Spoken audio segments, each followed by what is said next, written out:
Woo! What up? Hello, friends. Blah, blah, blah, blah, blah. I spent a good portion of my day yesterday cleaning. My kitchen is spotless. I did the whole thing, and I don't mean like, oh yeah, I did the dishes and I wiped down the countertops. No. I scrubbed the cupboards. That's the kind of clean I'm talking about. It's about that time of the year of autumn where you're gonna have your last couple of days that you can have your windows open, so you got to get everything clean. I also tidied up in here, which is nice, so my desk is all nice and clean. But you'll notice our little dudes are in our tank that is about ready to go. I want to put something underneath the tank. I think I'm gonna put like a cushion or something, like something, not something like a squishy cushion. I mean like this, like the foam stuff. Can you clean mines? I don't know. That's a good question. Probably not, I guess. How would you do that? How would you clean a mine? It's all dirt. Like, I mean, I guess you could have a dirty mine, but not a clean mine. Right? Does that make sense? You're gonna have like a mine that's like cluttered and disorganized and has like garbage in it, but it can't ever really be clean because it is literally made of dirt. Am I overthinking this? Oh.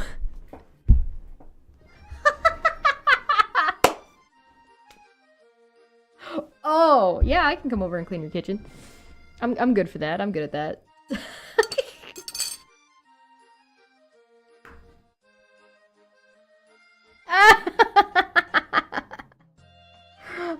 The answer was yes, I was overthinking it. It's all nice and clean in here now. Here, I'll show you guys. Check it out. I got a mini fridge, and the mini fridge is now right there.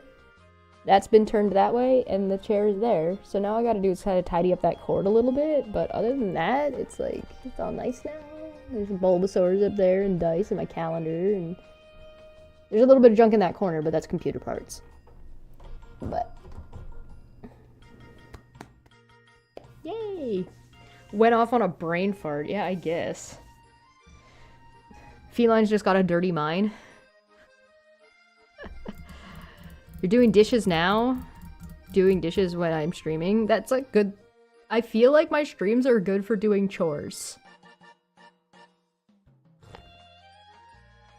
Yeah, an explosive device. I also considered that option. Like, oh, can you have a dirty mind? I guess metaphorically. Like, it's metaphorically dirty. So it's like you put that mine in like a dirty spot where you're like being schnazzy. You know what I mean? Oh, brother. This is where my brain is. I'm glad it's review day. Do you guys... Okay. I think we might have missed some parts of this course. Because we didn't cover the sextant at all. And like, that can't be right? Like, there's no way we do a whole course on latitude and there isn't like a brief about a sextant, right? Like, they mentioned it, but like, we didn't like cover what it is like we have with like the nautical clock. There's something on the floor over there and I can't tell what it is from here. It looks like a marble.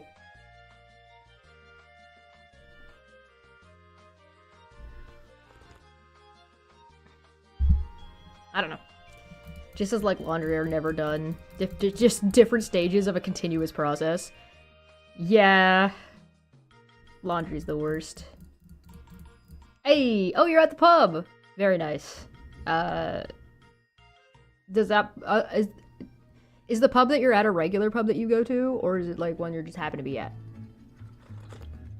Because you know how people have like their regular... They got their spot, right? And they like know people. I used to have a spot like that. I had... The place that I used to go to was in a different town, and after I moved away, that place shut down. Interestingly enough, I did work there for a little while. And it shut down after I stopped working there. Like... many of the places I work. And short answer, don't hire me. Or if you do, you can never fire me, because if you fire me, the place goes out of business. Cleaning of a house never ends. Yeah. I guess it also depends on, like... I think that it's, like, a really different vibe when you're cleaning up after just yourself or if you're cleaning up after other people. As soon as you're cleaning up after other things and other people, it can get really... It can bog you down a lot if the other people are, like, a pain in the ass. Oh, the owner sold you an air fryer? Oh, that's cool. So it's like your local... It's like your spot. So do they have a specialty there? By specialty, I mean, like, the thing that you get that you like there. Whether there's like a food or like a specific like tap. Don't forget about the Great Maple Syrup heist we wanted to remind you to talk about. Ooh! Should we talk about that first? Should we talk about the Great Maple Syrup heist? I think we should.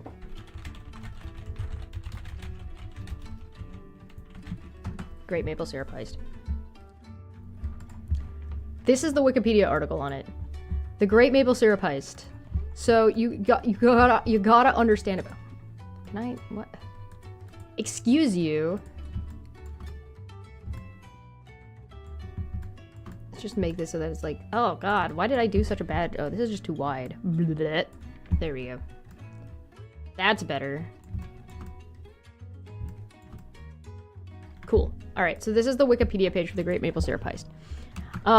And my sardine can boat. On a Monday. We'll do that. That's like meme shit for Monday. We'll do that on Monday. Okay, so the Great Canadian Maple Syrup Heist. Maple Syrup Heist of the Century was the theft of over several months in 2011 and 2012 of nearly 3,000 tons, or 3,000 long tons, or 3,300 short tons of maple syrup, valued at Canadian $18.7 million, valued at $24.1 million in 2023. All right, Canadian dollars. So what is 18.7 million Canadian dollars in today's US dollars? I'm just gonna do this in another tab. CAD to 2025 USD.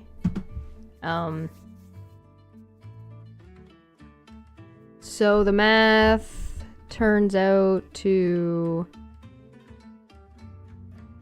0.6.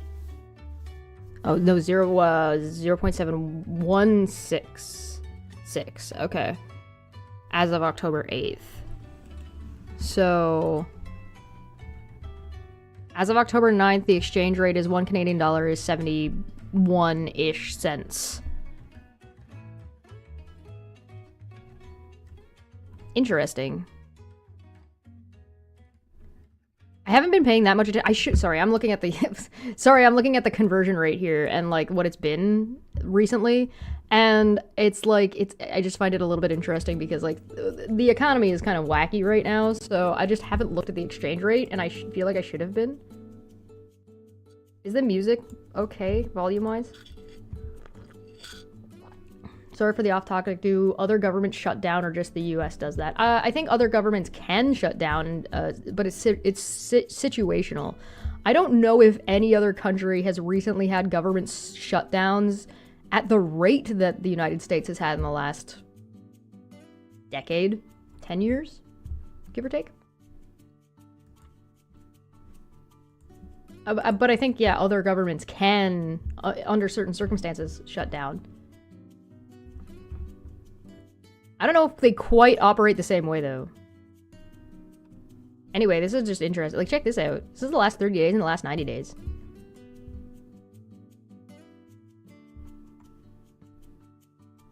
For anybody who's interested, I just think it's pretty wacky. Look at the chart. This is in the last year. This is November of 20... Look at the fucking... Fuck. 69, Lamau. Belgium shut down a few years ago. Yeah. No, don't apologize for being off topic. We're in wake up mode right now. You're fine. You're fine. Pancake mix they also had to steal. Yeah. I want to see the last 3 years. Ooh, it's gone back up, but it is not an upward trend. This is a downward trend. Oh boy. What's 5 years? Oh my god. What happened to... Uh-oh. That was COVID. No, it wasn't. 2020 was COVID. COVID's over here. What the fuck was this? Whatever. Like, look at this downward trend. Oh, wow. Again, it's like a high of maximum 85 cents and like at the bottom end 67 cents. So like these are like very large numbers when you're looking at very large amounts of money, but if you're not looking at large amounts of money, this isn't that big of a deal. But geez, rate is down negative 5.99. Jesus. What a downward trend. That's wacky. Anyway, sorry. We were trying to figure out what the exchange rate is. So, well, hold on, let's find out. I shouldn't find the exchange rate. I should find out what is $18.7 million Canadian. Sorry, in 20. Let's call it 2011 in 2025. Inflation converter, let's go. According to the AI bot, it's like 26.8 or 26.9 million. God, the inflation rate has been insane. That's crazy. So here's the inflation calculator. Get in there. There you go. So the amount of money is, what did I say, 18.7? Yeah. 80.7. Oh, I guess I can't put 0.7. I have to put 18 million. 18 7 1 2 3 1 2 3. There we go. In let's call it January of 2011 to August. Let's go. I mean, we're at October, so we may as well just do October. October 2025. Oh, okay. Well, fine. Let's go fucking August then. Fuck you. What? Less than 10? What are you talking about, less than 10? What? What did I do wrong here? Hold on. 18. Maybe it needs to have spaces. Oh, yeah. I guess it doesn't like there being not spaces. There we go. Let's try that. 2011. What do you mean? What's not valid about this? Oh, did I put an extra? Oh, I put an extra 0. Okay, hold on. There we go. What? Now does it not like the spaces? What about now?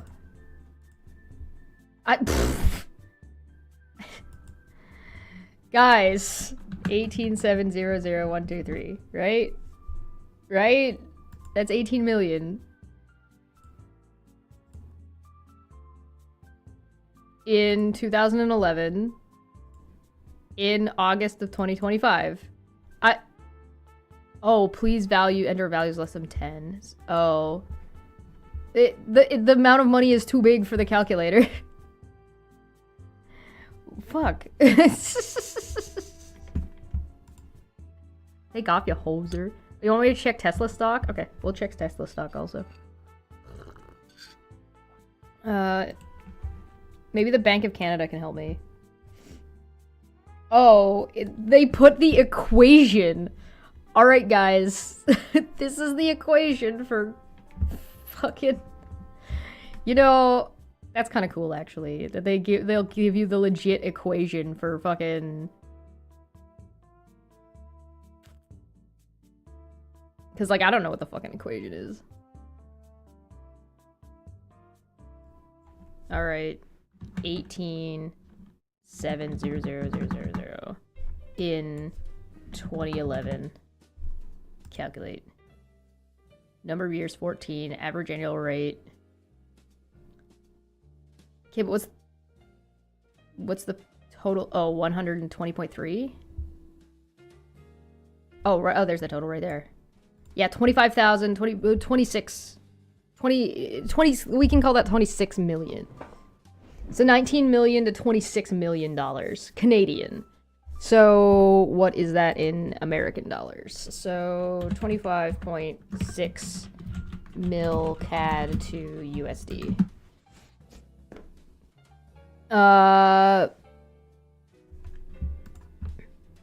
Oh, that's hilarious. It's 18.2. That's very funny. That's very funny. Numerology, guys. Holy. Alright, anyway. Back to this. So this would have been about, yeah, a 24 or 26 in 2025. $26 million Canadian. From a storage facility. Back to what we were talking about. The maple syrup heist. It was a shitload of maple syrup. 3,000 tons of maple syrup. Stolen over the course of several months in 2011 and 2012. From a storage facility in Quebec. The facility is operated by the Federation of Quebec Maple Syrup Producers. So first off, you need to understand that there is a Federation of Quebec Maple Syrup Producers. Alright? Look at these fucking guys. Look at this. Look at this shit. They've been around for 59 years. 13,500 maple syrup producers. This is basically the maple syrup Keebler Elf Union. It regulates the production and marketing of maple syrup.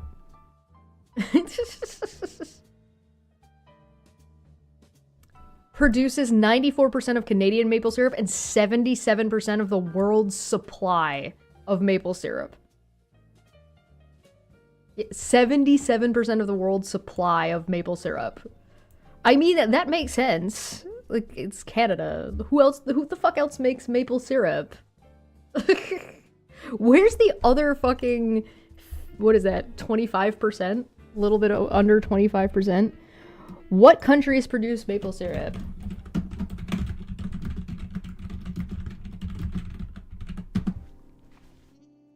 Besides Canada. Oh, apparently the United States is a major producer of maple syrup.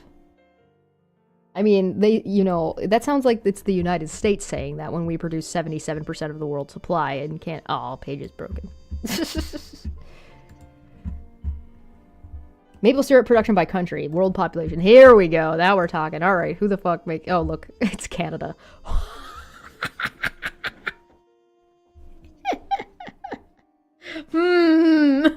Who makes maple syrup, I wonder? I think Chesh was involved in the Great Maple Syrup heist. Sounds like something Goblin Queen would do. I can neither confirm nor deny for legal reasons. Okay, so the United States makes... that is not... Okay, whoever wrote an article that, like, the US is a major producer of maple syrup is fucking kidding themselves. Like, this is not even comparable. $323 million worth of fucking maple syrup, and compared to 27.5 million, that's nothing. Fucking Mexico's making 4 million. Colombia. Ecuador, alright. Ecuador's putting in work. Brazil. What is this? Nothing. Denmark's not doing, or Greenland's not doing shit. Norway. Iceland, Sweden, Finland, Russia. Is Russia trying to compete? What do we got? We got Estonia, Latvia. Latvia putting in work. Lithuania. That little tiny piece of Russia that's not attached.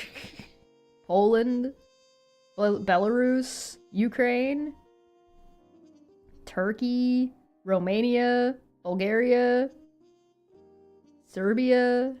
North Macedonia, Greece, Bosnia, Hungary, Croatia, Slovenia, Austria, Germany, Switzerland, France, Spain, Portugal, Morocco, Italy, Ivory Coast, Ghana, Botswana, Australia, New Zealand. Oh, New Zealand, alright. Indonesia, Malaysia, Thailand, India, China, Nepal, South Korea, Japan, Who is this? Who is this blank spot? What country is this? You guys know what country this is? Denmark?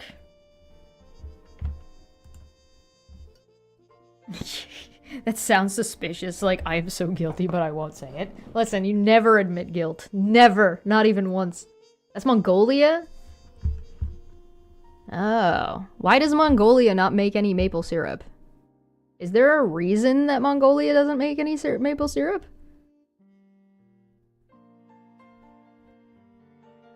There's like another little blank spot here too. Who's this? Who dat?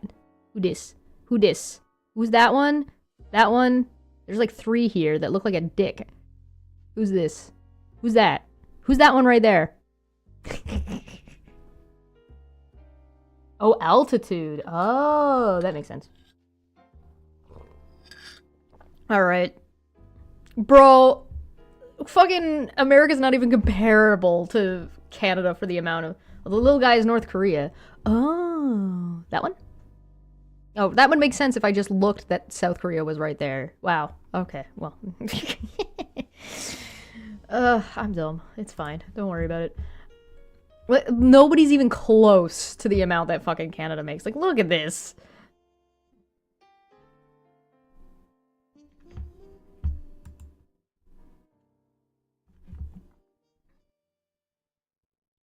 Yeah, no, the United States doesn't produce, especially for, like, the size and, like, location of the United States, it doesn't produce very much maple syrup. Why? I couldn't tell you. Could the United States produce more maple syrup if they wanted to? Probably. Look at the annual growth rate. The Netherlands, like, took off. Fucking 3.5. Denmark at 12.6. Ireland? Bro, is Ireland fucking maple syrup good? This is as of 2019, by the way. So this is ignoring everything that's happened after COVID.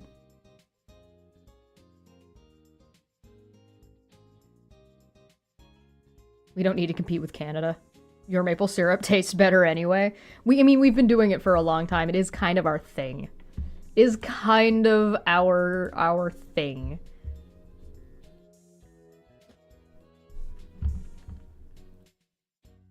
Australia down here. See, what is this? When people think of maple syrup, they usually think of Canada. Yeah. No surprise that Canada is the top producer of maple syrup in the world, even though the United States also produces a fair amount of maple syrup. Along with a handful of other countries, Canada is far and away the biggest exporter of maple syrup in the world, is one of the most important industries in the maple leaf country. Yeah. And Canada even has a strategic reserve of maple syrup that it can release if there are hard times in either Canada or elsewhere in the world. We literally stocked up all of our maple syrup so that way, like, if anybody happens to everyone else, we will have maple syrup. The fucking world ends, but it's okay. There will be maple syrup for your pancakes. Don't panic. Oh, we're worried about sugar because of a world war? Haha, no we're not. We got all the maple syrup, guys. We're fucking fine. We're Gucci. We got you. Fucking, Great Depression? It's okay. We're all just doing maple syrup shots. We pouring ethanol over our fucking maple syrup. It's good. We're good. It's good. We're fine. We're insane. We are so fucking silly. I'm not gonna get over Pigloos. I'm never gonna get over Pigloos. Alright, what region produces the most maple syrup? Probably Quebec.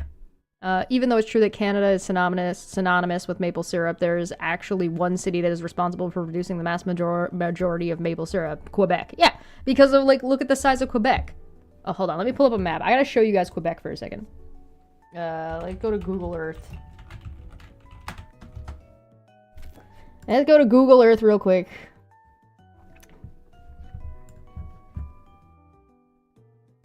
Bro, I just wanna go. Yeah, shut up. I don't want news. Why does it it like centers you on the United States?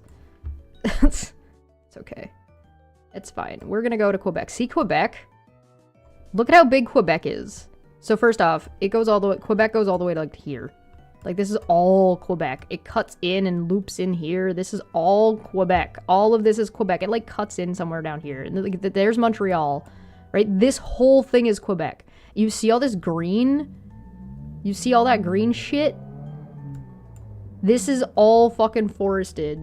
Like Algonquin Park is like, takes up like a whole fucking chunk of this. Yeah, Quebec is fucking huge. So, like, Ontario is here, right? And it loops down here, and there's Michigan and Wisconsin and Minnesota. So, like, Ontario borders 1, 2, 3, 4, 5, 6 states? Because it borders New York, Pennsylvania, Ohio, Michigan, Wisconsin, and Minnesota, right? I mean, Wisconsin is like, maybe you don't count Wisconsin, because it's like, you know, Michigan kind of, Michigan's like doggy styling Wisconsin a little bit, it's fine. Vermont is actually over here, so Vermont borders Quebec, but not Toronto. So like here's Ottawa, this is Montreal, right? Toronto is way down here. There's Buffalo, right? So Vermont is over here. So Vermont is very close to Ontario, but it is not bordering Ontario. It borders Quebec. Quebec borders New York, Vermont. What are you? New Hampshire, Maine, and that's it. Because like the connection is slower because there's New Brunswick right there, right? The New Brunswick, PEI, Nova Scotia, and then Newfoundland, Labrador is over here, right? PEI is this little one. The PEI is the one that has this island on it. It's got an island near it that's like all wild horses. It's pretty cool. You should check it out if you're ever there. But Quebec, so like if I zoom in, right, you can see like those wildlife reserves. Here's Algonquin Provincial Park that takes up this whole fucking chunk. This is Sudbury here. Here's Lake Huron, right? And so Timmins is way up here, and like Quebec fucking is just, this whole thing is just all wildlife reserve and all fucking like tree farming maple syrup town, right? PEI is also the island of Anne of Green Gables, or at least where the story takes place. I believe the author's from PEI as well. I might be mistaken about that. It's been a while, but... So, like, this is all, like, fucking woods. Like, look at this. This is just deep fucking nothing. This is nothing but wild. Like, look at all the water. That is a shitload of water. All these black spots, looking spots, these are all water.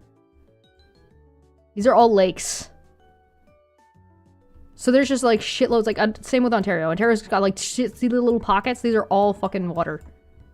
There's so much fucking water, man. Look at this. It's a big old fucking... There's another national, like, so our national parks are separated. Like, this is another national park. And they're huge. There's another national park.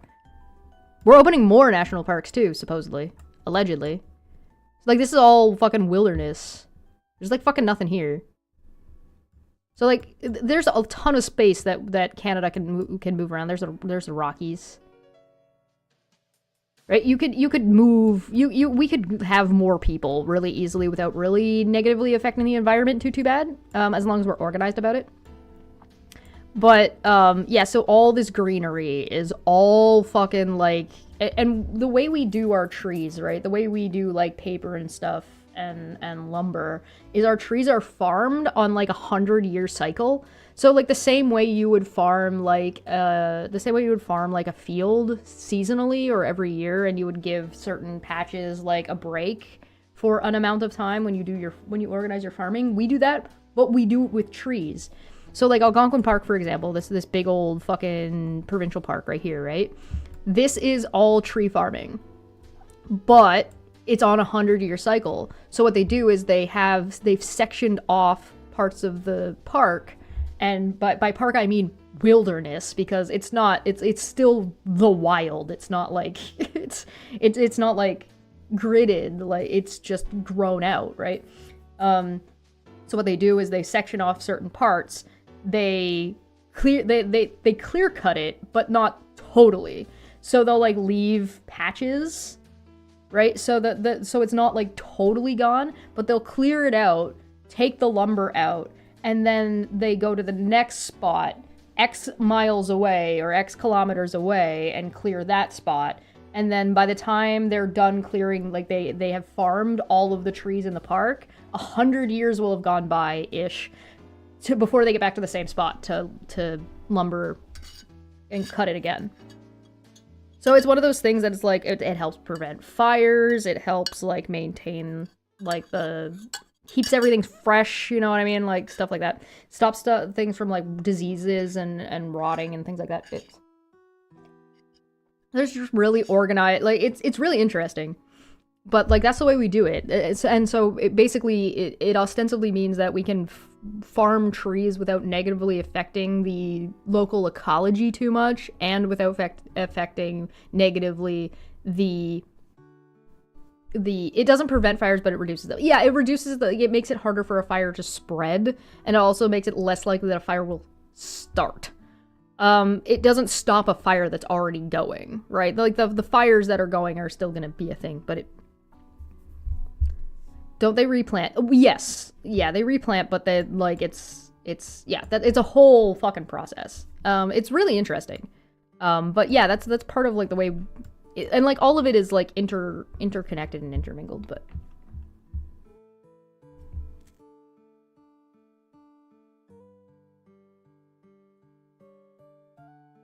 so you could just be going around 50 years behind them, just taking a couple of trees for yourself, and they never notice. Maybe. You could certainly try. A friend bought some bush land in Ontario and was 45-minute hike across Crown land just to get to the edge of the land. Yeah. There's just like bush.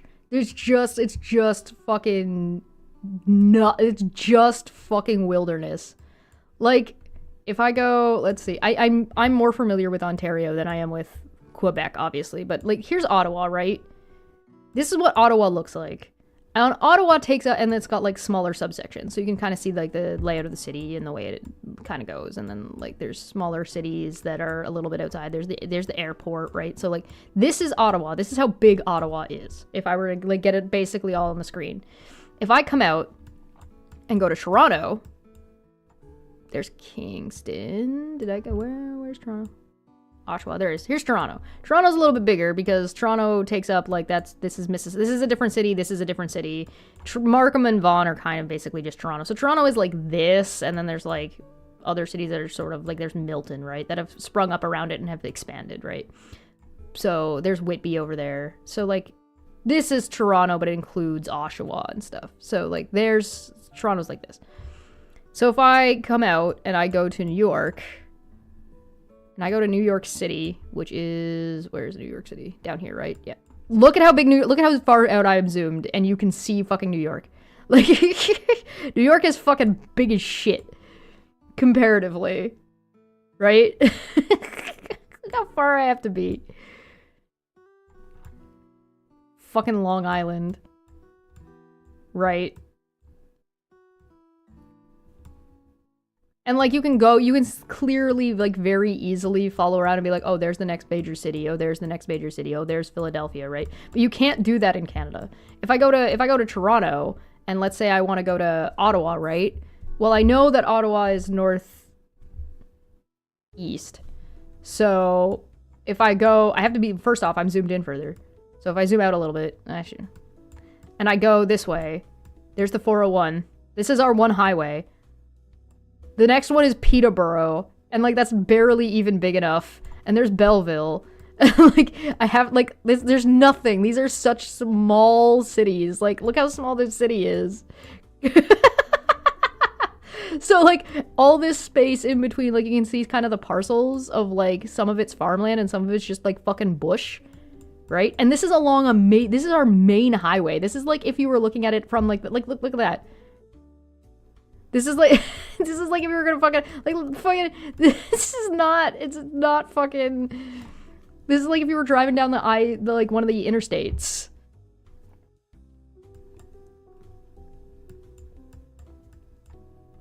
So, like, if I keep going, I like the tiny town. Hey, we found Kingston. So just take the 401 from Windsor to Ottawa. Yeah. Just look at it. It's our one city. Look at our road. Look at it. Isn't it a pretty road? Look at our road. Look at how far it goes. We got one fucking road all the way to Montreal. You can basically take the 401. It's Trans-Canada Highway. It goes the whole way across. It goes east to west. You go across the whole fucking country on one highway. It changes names depending on like where you are. So like the 401 is like what we call it in Ontario.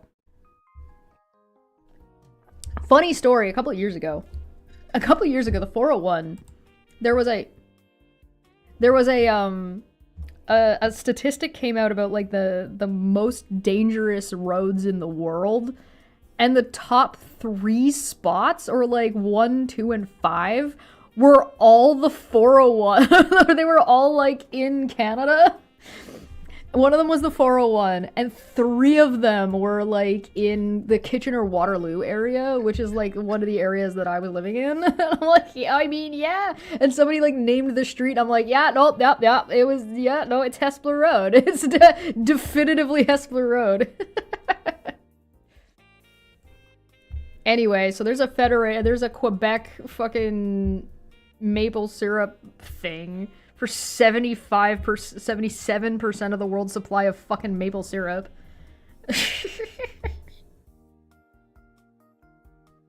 The most valuable heist in Canadian history.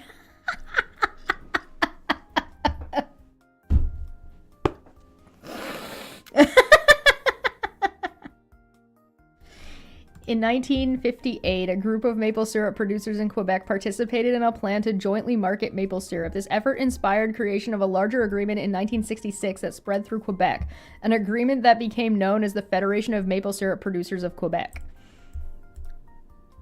Known since 2018 as the Quebec Maple Syrup Producers. In a series of steps between 1989 and 2003, its powers were expanded from a limited mandate of negotiating prices to a status of a legal cartel. It's the fucking maple syrup cartel, guys. Since all the syrup produced in Quebec must be sold to the Federation, and it has sole control over setting prices and production quotas. Big maple, brother. Here in Canada, we are the most serious country.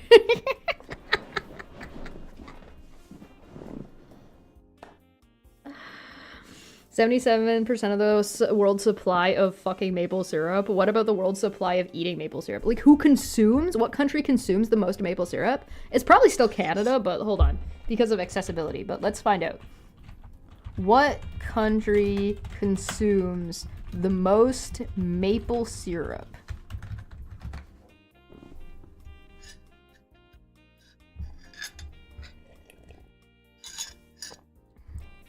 Oh, we don't have data for that.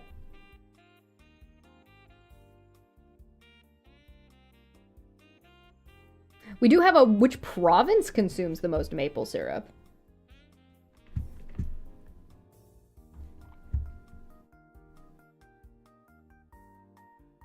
Quebec. Yeah, because they're hoarding it all. Maple syrup's fucking expensive, man. Even in Canada, like, the maple syrup we have here and we get here, that we make here, is still expensive here. 1958, the maple syrup producers of Bias region. Oh. A region in the south of Quebec participated in a joint plan to protect their rights as producers and to collectively market maple syrup. This effort inspired the formation of a larger agreement across all of Quebec.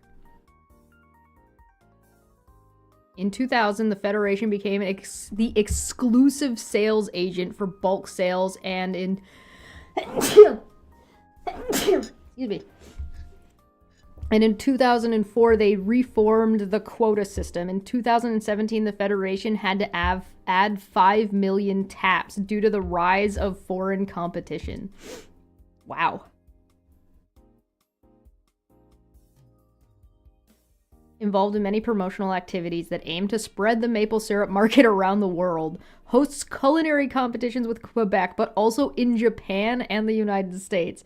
It's held showcases in Hiroshima and free maple syrup testings as promotional activities. Chefs and professionals from Hiroshima participated in a culinary competition that included an original recipe using maple syrup in 2010. Oh. They have engaged into an agreement with Tokyo Disney Sea, a Disney theme park, to promote maple syrup and encourage people in Japan to purchase and consume it. Marketing strategies in Quebec are common as well.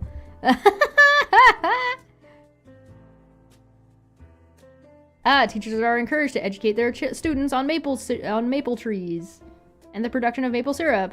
When I was in school, I went to like a farm that like made maple syrup.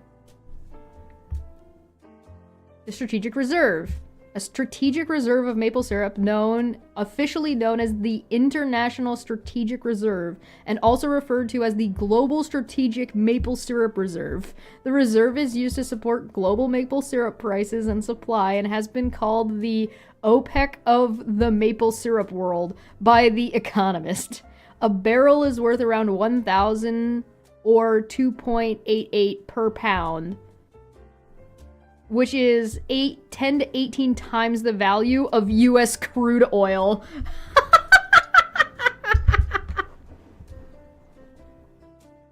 Everybody get in our fucking maple syrup powered cars.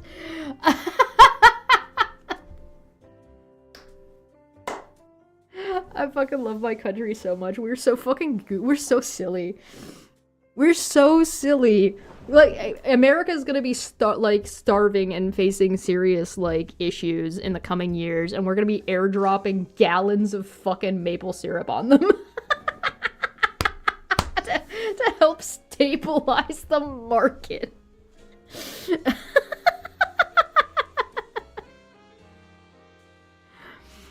I don't know. The United States has a lot of... Canada probably does consume the most maple syrup because, like, we have access. It's easy access.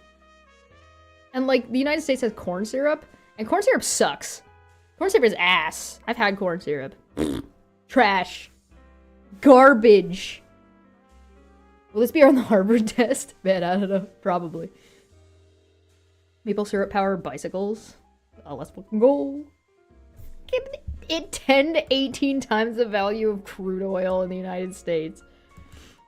How long until Canada drops I told you so over America? It's just written in the sky. Canada's put billboards in the United States. Like political messaging billboards in the United States. The reserve is located in warehouses in a number of rural Quebec towns. The first two facilities were in Saint Antoinette de Tilly, which holds 6,300 tons, and Plessisville, which holds 1,400 tons. That's so fucking funny, man. That's so funny. Anyway, so this heist, right? So,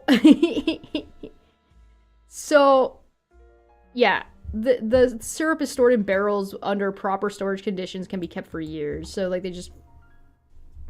2006, there was a theft of about 1,000 maple barrels worth about 1.3 million Canadian dollars from another warehouse that was partly the responsibility of the Federation. A theft that was never solved, and its damages were covered by the insurance company. In 2008, after 2 or 3 consecutive years of bad weather that reduced the syrup output, the strategic reservoir was emptied. The Federation controlled about 8,000 producers and strictly policed production quotas, which drew much criticism. In some cases, fines for repeated offenders who violated Federation quotas accumulated to amount to 500,000 Canadian dollars at the time. Around 2010, protests broke out that caused the Federation to place guards in the territories of producers and even to confiscate entire crops from rebel producers. The Great Maple Syrup War of the early 2000s. The Federation, for its part, claimed that it represented the interest of producers by guaranteeing fair prices while creating a type of insurance for fluctuations in input by maintaining the strategic syrup stock. Following a particularly good year in 2011, the Federation rented for temporary use space of a warehouse located in the center of Quebec. Security arrangements at the place were minimal and without cameras or alarm systems. You fools! Over the course of several months between 2011 and 2012, the contents of 1,571 barrels, valued at $18.7 million, were stolen in a suspected insider job from an FPAQ facility. The syrup was stored in unmarked white barrels metal barrels inspected only once a year. Thieves used trucks to transport barrels to a remote sugar shack, where they siphoned off the maple syrup, refilled the barrels with water, and then returned them to the facility. As the operation progressed, the thieves started siphoning syrup directly off barrels in the reserve without refilling them. The stolen syrup was trucked to South Vermont, east of New Brunswick. I mean, we know where Vermont is, where it was trafficked in many small batches to reduce suspicion. It was typically sold to legitimate syrup distributors who were unaware of its origin. Fucking Americans sneaking over our border stealing our fucking maple syrup, dude.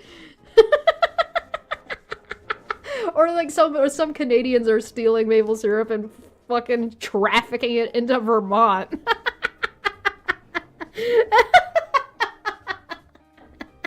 It's so fucking goofy. July of 2012, the FPAQ took its annual inventory of syrup barrels.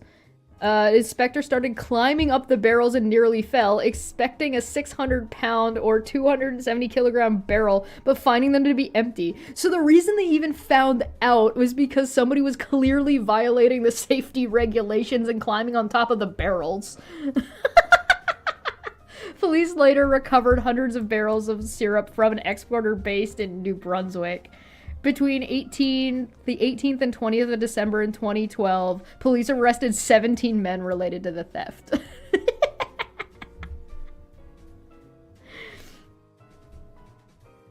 Yeah. No, we're gonna study. We're gonna study. The ringleader was sentenced in April of 2017 to 18 years in prison plus a $9.4 million fine with an extension to 14 years if the fine was not paid. In 2020, the Quebec Court of Appeal ruled that was excessive and lowered the fine to $1 million. The Supreme Court of Canada reversed that decision in 2022 and reinstated the original fine.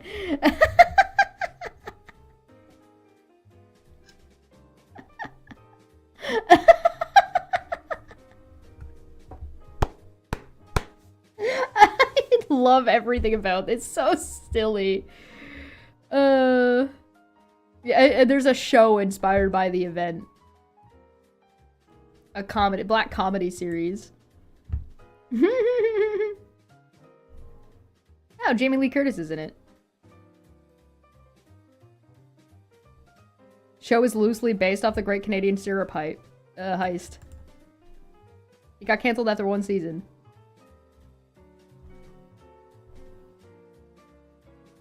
That's funny. That's so good. That's so good. Listen, I promised that we would cover the Great Maple Syrup heist, and so we have now covered the Great Maple Syrup heist. I hope you learned something.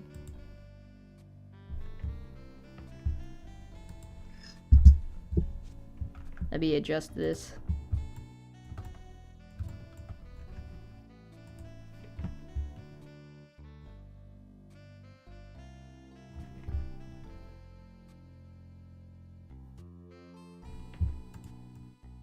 There we go.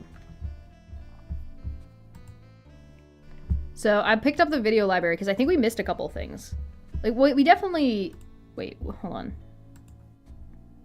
Oh, yeah, I don't... Did we watch all of these? We watched this one. We watched this one. I think we watched all of them. We might not have watched this one.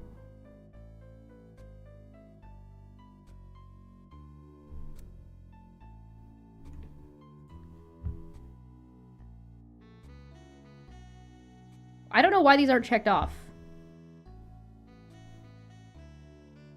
Let me just click through these.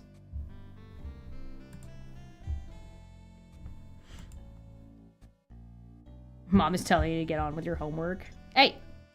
Hey! Don't be mean to me. We watched Help I'm Lost, right? We watched when GPS stopped working. Right? Because this is the one where they took the glasses up, right? Hold on, I'm just gonna mute it for a second. I'm gonna click it forward.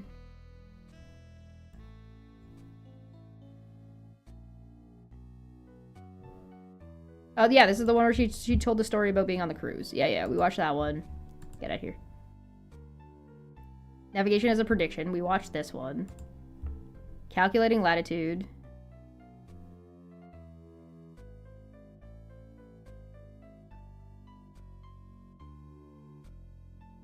Oh, maybe we didn't watch this one. Yeah, with the way this course was laid out, I think we missed a couple of things. So I'm kind of reviewing and going back to see what we missed. If we missed anything. So let's watch this. Question. Oh, it started at the end. Oh, I guess I did watch this one because it started at the end as soon as I hit play. Wacky. John, when you're doing this, do you do multiple measurements, or sometimes, you know, I mean, if you're on a boat? Yeah, what you can do when you get at the altitude of a star, normally if you think of the way it gets projected onto the Earth, it's going to be a huge circle. That's just, you know, where there's multiple places. And if you have two stars, you'll get two circles. But the modern, so-called modern, I guess 1875 onward, trick was you make an estimate of your latitude and your longitude. And then rather, if you think about a circle, if you get very close to the edge of the circle, it becomes a line. And so one star will give you a line of position. No, we definitely that watched you must this. line on. And then if you take the altitude of a second star at some angle, you'll get a second line of position. And then you use the intersection of those two lines of position to figure out where you are in terms of latitude and longitude. So practically, that's how you do it. That's the modern way. Back a long time ago, people would watch the sun rise, get to its highest point in the sky, and then set, and they would use the highest point in the sky to assess a latitude. And if you had a clock, you could use that timing to assess a longitude, but it's less precise because of the motion of the vessel itself. The vessel is moving as you're taking all these sightings, and so it's not quite easy. Catching when the sun is at its culmination, you know, you're watching it, it's sort of as it gets asymptotic there, it's slowing down, and so you might take a number of quick readings because you're not sure if you've gotten the highest point. But that, and then it's more. Yeah, we definitely watched this one. Okay. Prime Meridian. Yeah, no, that one's at the end, so we watched that one. Get out of here. Yeah, we watched that one. Yeah, we watched that one. Yeah, we watched that one. Go it. Yeah. I'm pretty sure we watched this one. Yeah, I remember those two. We have to Yeah, we watched that one. Listen, we're gonna make sure we watched everything. We didn't want to miss anything. That would be bad. We definitely watched this one. I remember this one. The John Harrison story. This was the one that's long. We definitely watched. We watched that yesterday. I'm pretty sure we watched all of these. Oh, maybe we missed this one. The measurement of latitude and longitude uses what is called a geographic coordinate system. The Earth's spin offers a natural orientation for these measurements, which uses the equator and the two poles as reference points to form a grid covering the entire globe.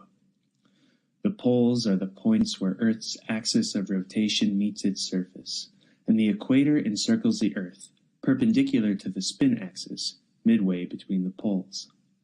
Rings parallel to the equator show constant latitude, and rings going through the north and south poles show constant longitude.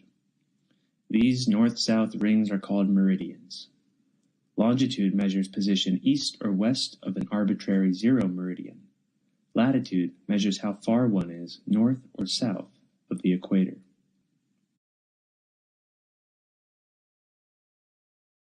The equator offers a natural zero point for latitude, but longitude has no natural zero point. Today, we use Greenwich, England, also known as the prime meridian. Lacking a reference point, longitude is much harder to determine than latitude and requires utilization of the Earth's motion as time.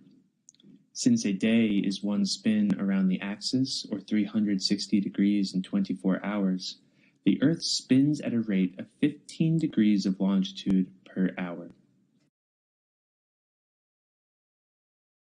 Feline, stop, you're scaring her.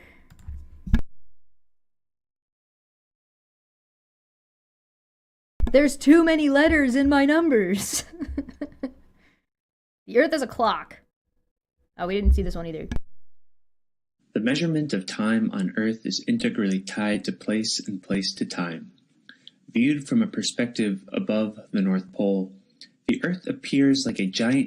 Now I really want to go onto like FTFE's channel and just and talk to a flat earther and just be like, "Hey, if you're in the middle of the ocean, how do you figure out where you are?"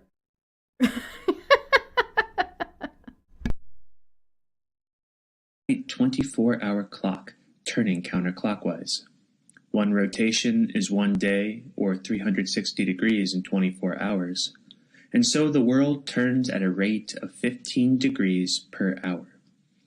This relationship between space and time has been used by navigators for centuries to determine where and when they are in their journeys around the world.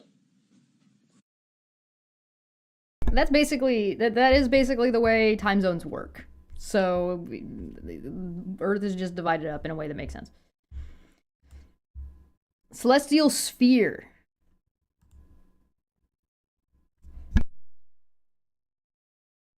A convenient equatorial coordinate system used by astronomers to mark We've definitely watched this one, but I'm gonna play it again anyway.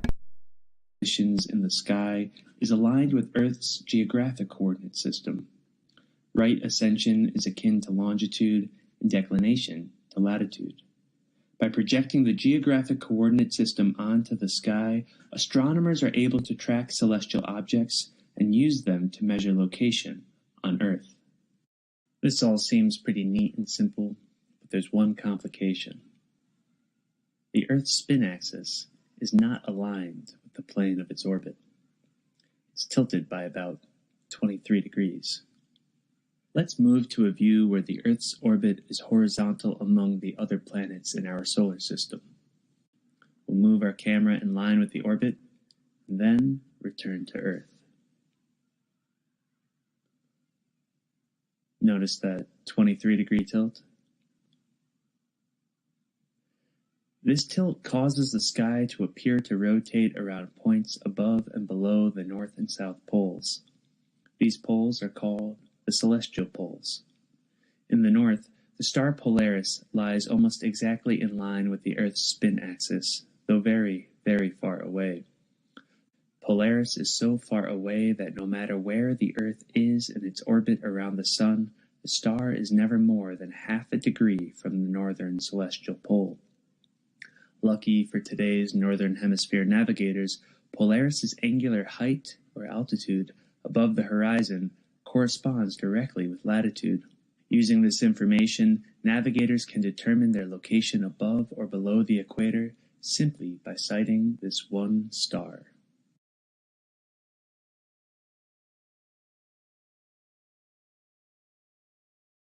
I mean, it's interesting.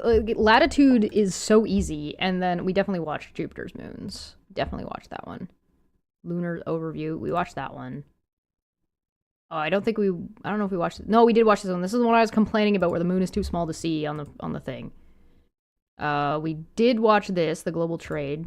Did we watch this one? Yes, we watched this one.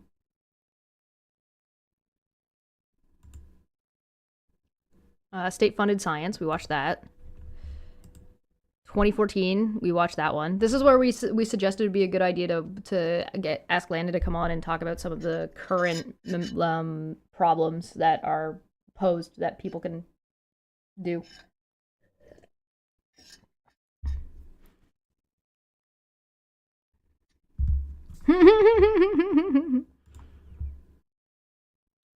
Oh, we missed this. What is this?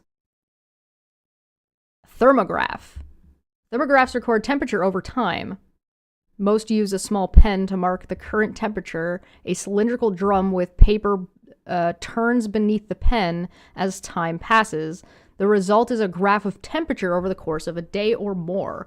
While they are not navigational aids, thermographs are important scientific instruments for measuring and predicting the weather, which has obvious implications for sea and air travel.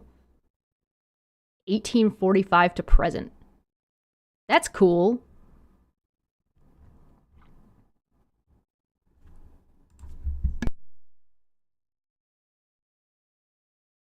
This is the first self-recording thermograph, so it graphed temperature, that was ever launched on a kite in 1894.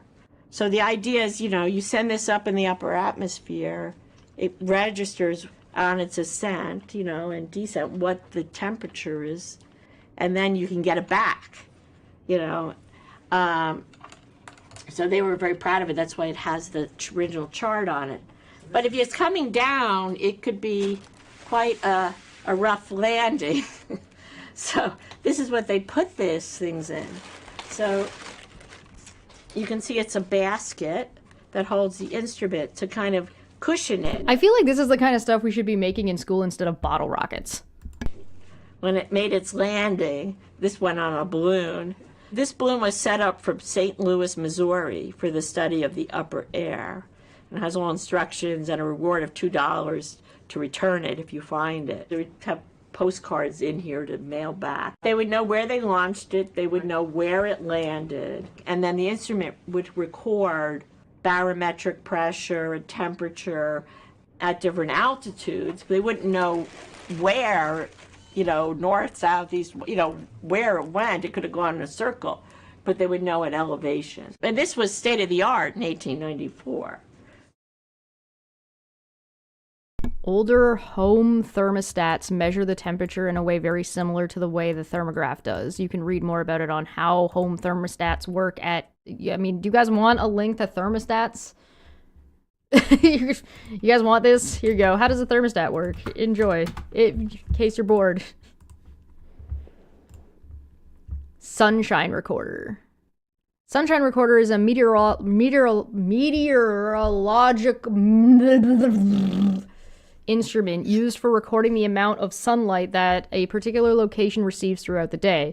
Inside the recorder's adjustable frame are two important pieces, a paper strip and a glass sphere that can focus the sunlight strong enough to singe the paper. If the sky is clear, the paper is slowly burned as the sun moves across the sky. If there are clouds, the focus light will not be strong enough to burn the paper. It can be difficult to interpret the output of a sunshine recorder. Rain can interfere with the paper's burning, and cloud cover is not an all or nothing affair. Furthermore, the paper strip must be manually changed every day. Campbell's Stokes recorder. Sunshine recorders are sometimes called heliographs, but this can lead to confusion with a signaling device of the same name, which are unrelated. Most widespread variety was invented in 1853 by John Francis Campbell, later improved in 1879 by Sir George Gabriel Stokes.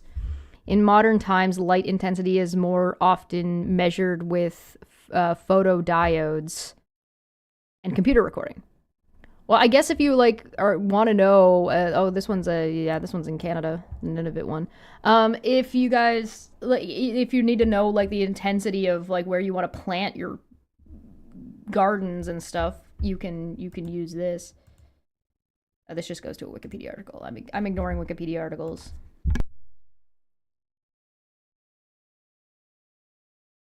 This is a lower tech thing from about 1880. This is a sunshine recorder. So observatories typically had these, not just meteorological ones. And it told you how many hours of sunshine you had on a given day. So you'd set this for your time of year, the date, and your latitude. And then sunlight coming through the spherical lens, would burn holes in a chart that's calibrated in half hours. So you would see if it had burned a bigger hole, you knew there was a lot of sun. If it barely burnt anything, you knew it was more cloudy. And if you look closely at this, you'll see where holes are burnt in it. So these strips don't survive very well, but then these paper strips come out. And so every day you would use it, you'd put a new strip in, and you'd end up with a stack of strips, and you could then see number of hours and what times of day. So it's a way of collecting data graphically.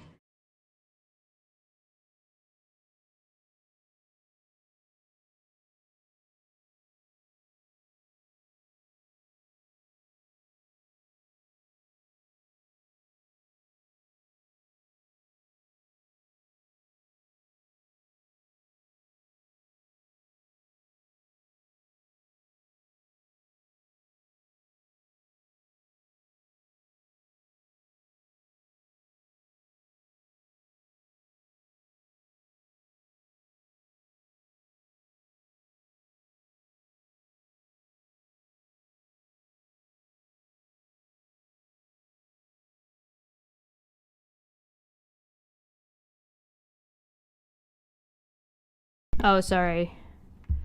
I was muted. No, this is great. I like it. It's cool. Compared the amount I learned is, I guess, about the same. The difficulty seems more difficult. How familiar are you with the topic? Not very. How would you rate the quality of the following elements of the course? Videos. They're good. Only some of them were bad. The reading's good.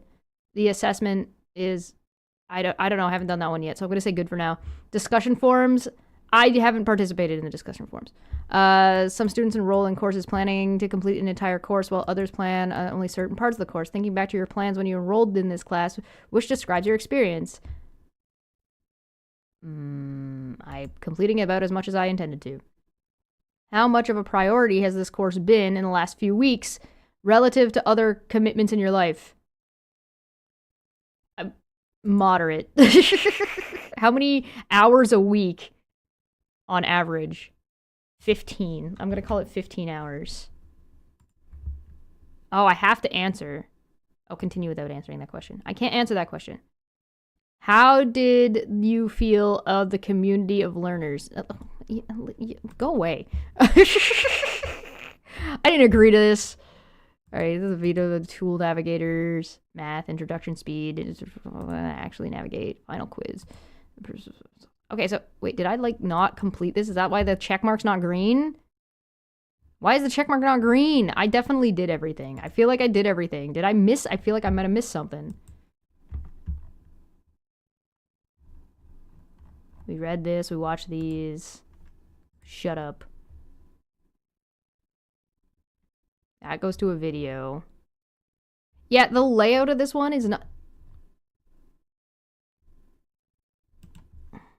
Okay, yeah. The layout of this one is not as good as the last one. Sundials and astrolabes and the stand glass. Yeah, we covered those.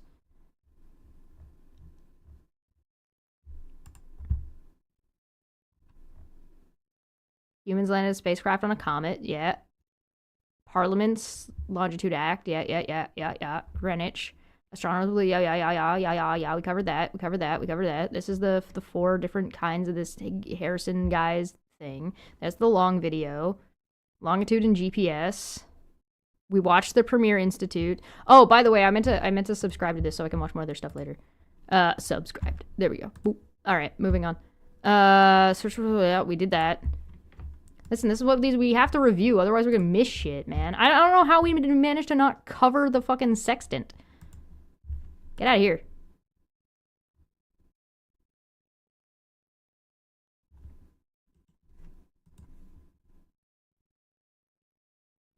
Yep, we watched that. This is the cool graph. Using the stars, yeah, we covered that. Covered that. Calculating longitude, yeah, covered that. Jupiter's moons, covered that. Yep. I'm the fucking Muppets. The alien Muppets. Yep. The final quiz. Oh. We actually done? All right, so we can cheat. We can look at the questions before we do the test. We can go back and look.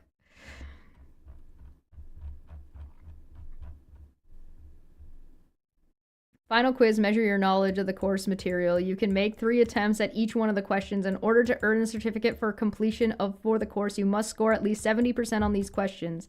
If you reach 70% threshold for passing and you enrolled on the certificate track, you will receive a certificate for completing the course. You will not have a second chance to take the quiz, so be sure that you have reviewed all of the course material before attempting these questions. I have 1 lifeline from chat. Is that what we want to do? I can't trust you fucking guys. You guys are gonna tell me the wrong answer on purpose. Why can't I cheat? It's an open book test. Oh, I found out what was on the floor. It was a D20. To the surprise of nobody, it was a fucking dice.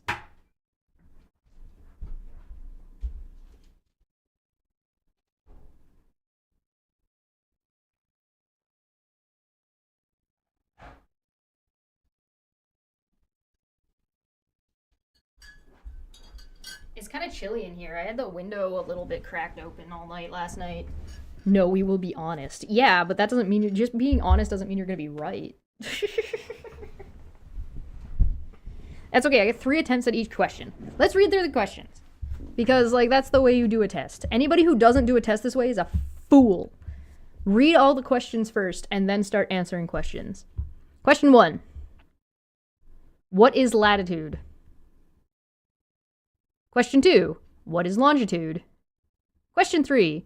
Why is longitude harder to measure than latitude? Question 4. What 3 components does a navigator need to know in order to accurately predict movement through space and time? Question 5. Which group of instruments was primarily used to make astronomical measurements at sea? Question 6. Wait, when? You didn't tell me when, though. I feel like when is a relevant piece of information. We didn't cover the quadrant, the sextant, and the octant. I don't know how we managed to miss that. We missed this. Question 6. What was one method for measuring the speed of a ship in the 16th century? Question 7. Why was accurately calculating longitude and predicting position at sea deemed to be of national importance in the 17th and 18th century? Question 8. How can Polaris be used to determine latitude in the northern hemisphere? Question 9. Why is it so hard to predict the movements of the moon? Because it's wibbly warbly. And why isn't that an option? Question 10. What were some similarities between using a chronometer, lunars, and Jupiter's moons to determine...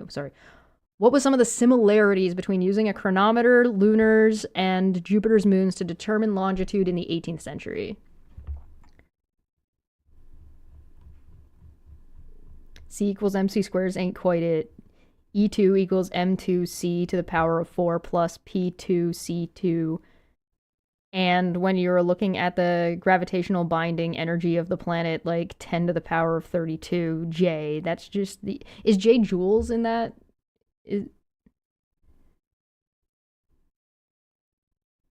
Nepo babies. Death Star has the same mass as the Earth's entire fleet of vessels.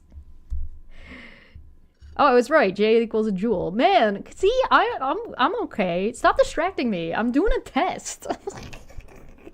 Stay on topic. I should put the music back on, actually. Music is key. Music is important to the learning process, all right? Don't worry about it. You know what's really useful for a learning process? Smells. I don't know if that's just a me thing, though. I like smells trigger my memory better than, like, basically anything else.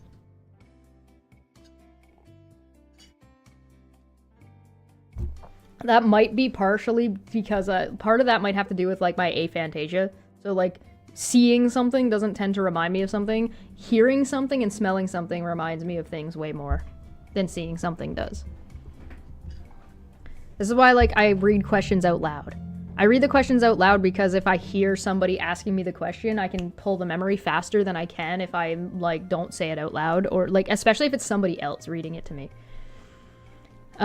What is latitude? The angular distance north and south of the equator measured from the center of the Earth. The angular distance east to west of the prime meridian measured from the center of the Earth along the equator. Well, no, that's no. The angular distance north and south of the prime meridian measured from the center of the Earth. The angular distance east to west of the equator measured from the center of the Earth along the prime meridian. Yeah, latitude is east to west, right? Like latitude is up and down. Longitude is this way. So it's north to south. But I guess it's measured from the center because it's the prime meridian. The prime meridian is this one, right? The prime meridian is the one that is in Greenwich. That is arbitrarily chosen as Greenwich, right? So you've got Greenwich being the prime meridian north to south. Then you have the equator, which is going east to, like, around this way. So we got around this way, and then around this way. So the latitude is measuring here to here, north to south. I guess, like, the equator is marking the center line.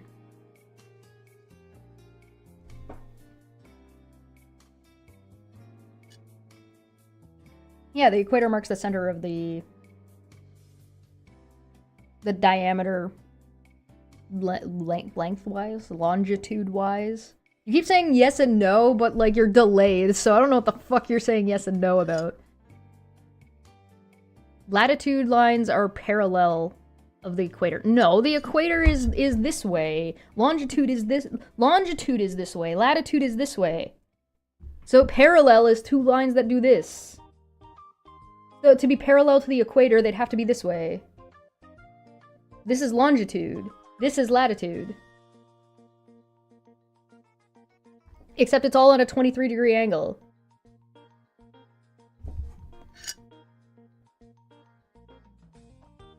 Latitude is north to south. This way.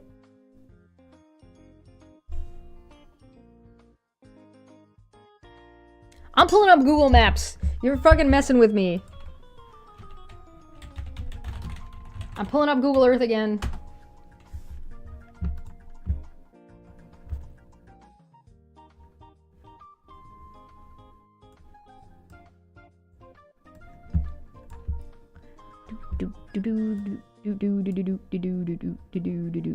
This is the globe, right? There's Greenland. Alright. There's Greenland. Where are we? There's Australia. Oh god. So this is the pole. The grid should be this way and this way. Give me a pole. Give me a pole. Give me a pole. Where's a pole? What's this? Is this Antarctica? Look, there's a circle right there, right there. That spot right there. Boom. So the grid should be this way and this way. So the equator is here. Going this way.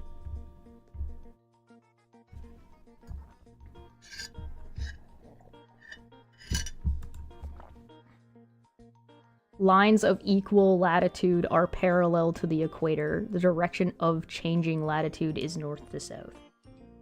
Oh. Hold on. I need to go somewhere I understand. Where are we? There's Australia. Why do I feel like we're upside down? There's Argentina, there's Brazil. Okay, here we go, here we go. Alright. Why are we tilted? Oh god, how do I fix it? Oh, there's a north thing. Hey. There we go. Alright, cool. Alright. We're in the ocean. Hold on. No, we're in the ocean. I don't... Oh, fuck. Why is it so hard to navigate? Stop. Alright. Doesn't matter. I'm zooming in. I'm zooming in. Okay. What is here? Center. Add a place marker. Boom. Okay, the location.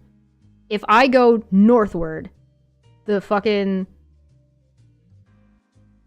I am now changing latitudes this way. This is changing latitude, this is changing longitude. Right? These lines up and down, right? So this is longitude and this is latitude. That's the other way around? Did I read this whole course and just get it backwards?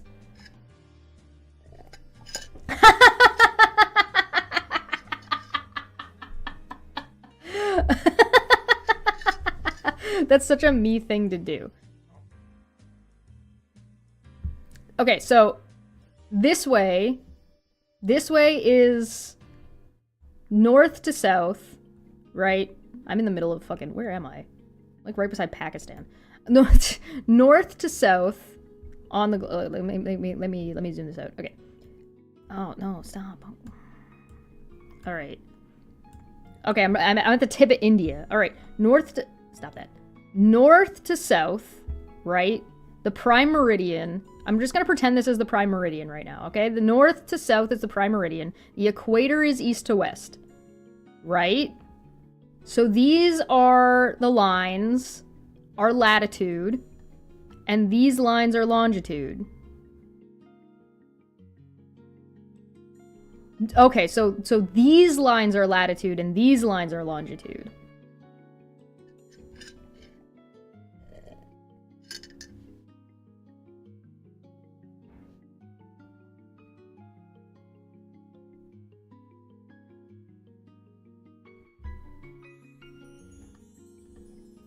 So if I go to the middle of the ocean, I'm just gonna go to find a spot in the middle of dick shit nowhere. Okay, so I'm in the middle of the ocean, I ain't got nothing, right? Okay, I'm putting a pin. Put a pin in this spot. Okay. So if I'm right here and I need to figure out where the fuck I am, and I know this is north and this is south, and I know this is east and this is west, right? I mean, I guess I've already like kind of got my cardinal directions, but I don't know where the fuck I am in reference to anything else. The prime meridian, let's pretend, is over here somewhere, and it goes this direction. It goes up and down. It goes north and south, right? And the equator is somewhere down here, and the equator goes west to east. So I can form a grid right there, right? But I don't know where I am in reference to anything else on that grid. I just know the grid exists. Let me move this a little bit so you can see better. So let's pretend the prime meridian is over here. Right? So we've got a grid here, and we don't know where we are. We just know that we're in the ocean somewhere, and we have a grid that exists, and we just don't know where in the grid we are. So we gotta figure out where the prime meridian is, and we gotta figure out where the equator is based on where the fuck we are. So if I go this way, this is parallel to the equator, and this is parallel to the prime meridian. Because I know north, south, east, west, because let's say I saw the sun. Right? Like, I saw where the sun was. So, if I want to go from here to here, right, I want to, stop. Oh, I can't have more than one pin. So let's say I want to go from here to over here, right? I want to go northwest. Or let's pretend, hold on, let's not go on an angle. Let's pretend I want to go here. I simply want to go east. Right? That is parallel to the equator. I want to go east. This is I'm changing my longitude. Right?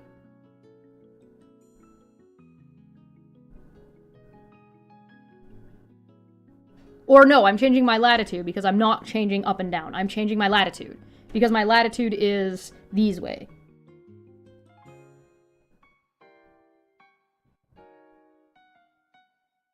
Moving east is changing longitude. Because, wait. How is my brain not wrapping around this? Okay, if I'm... Latitude is how far the equator you are. So these lines, these up and down, right? North and south is latitude, east and west is longitude. Right? Okay, I'm not fucking crazy. I feel like I'm losing my fucking mind, guys. You're making me lose it. All right. No, I was right. Okay. So if longitude is around, latitude is we're going to call it, for the sake of this, vertical and horizontal. Latitude is vertical, horizontal is longitude, right? You guys are freaking me out. Okay, so then, no, I'm getting there, feline. Hold on. So if this is latitude and this is longitude, and I move from here to here, I am not changing latitude, I am changing longitude, right? But if I go upwards, I'm changing where I am vertically. Oh, or is it... No, yeah. Because where I am vertically doesn't change.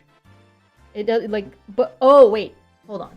Oh my god. So if I go... Alright, the grid is this way. So I'm just gonna make so the grid is this way.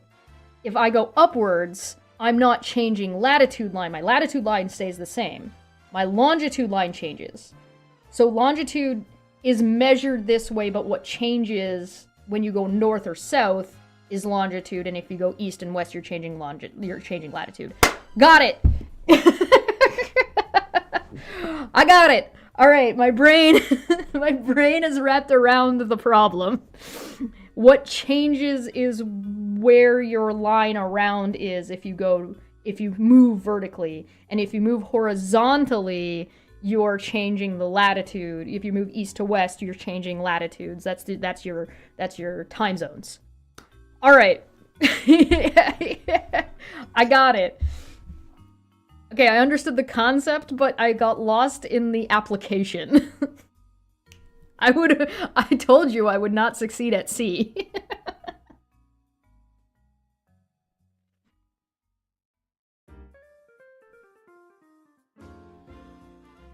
I don't have it? Wait, really? Did I not just explain it correctly? If I go here, if I go this way, I'm changing latitude lines. I'm crossing latitude lines. And if I go this way, I'm crossing longitude lines, but not changing my latitude.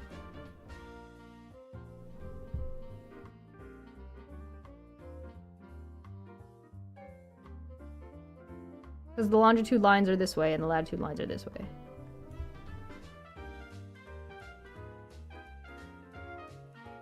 This is how people become flat earthers. Geometry. What? I literally just flipped it the entire... You told me I was wrong, then I flipped it around, and now you're telling me I'm wrong and it's backwards again. The prime meridian line... Oh. So I've just got latitude and longitude backwards. So I was right the whole time, I just had latitude and longitude backwards? The prime meridian line. But I thought latitude was easy. I thought latitude was easy because it was north to south. And there's no change. But longitude was hard. Because it's around.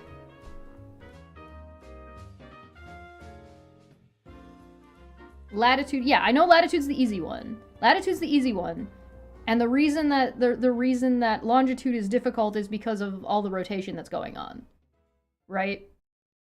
Particularly because you have no landmark, right? Like, it was basically the tilt and the rotation of the Earth that makes it really difficult to find, to figure out, to do the measurement, to figure out the math, right? So, like, latitude, longitude, latitude, longitude. The equator is a latitude line. Okay, so I just had latitude and longitude backwards. Okay, so the equator is the latitude line. No wonder I was so bad at geography. If the equator is the latitude line, and this is the longitude line, and the longitude line that changes when you move east to west is your longitude changes when you move east to west. And your latitude line changes when you go north to south.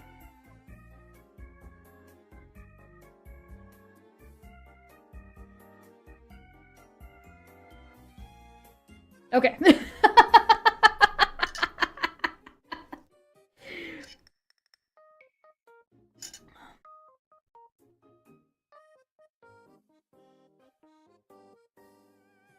Yeah, the prime meridian is just like a placeholder for 0, right? The prime meridian is the Greenwich line. Okay, I don't know how I managed to, like, reverse that in my brain. That's hilarious. Okay, so the question. What is latitude?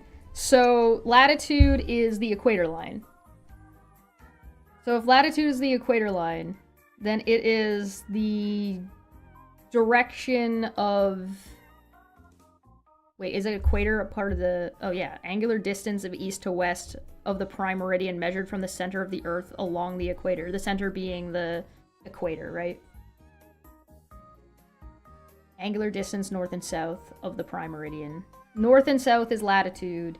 East and west is no, wait.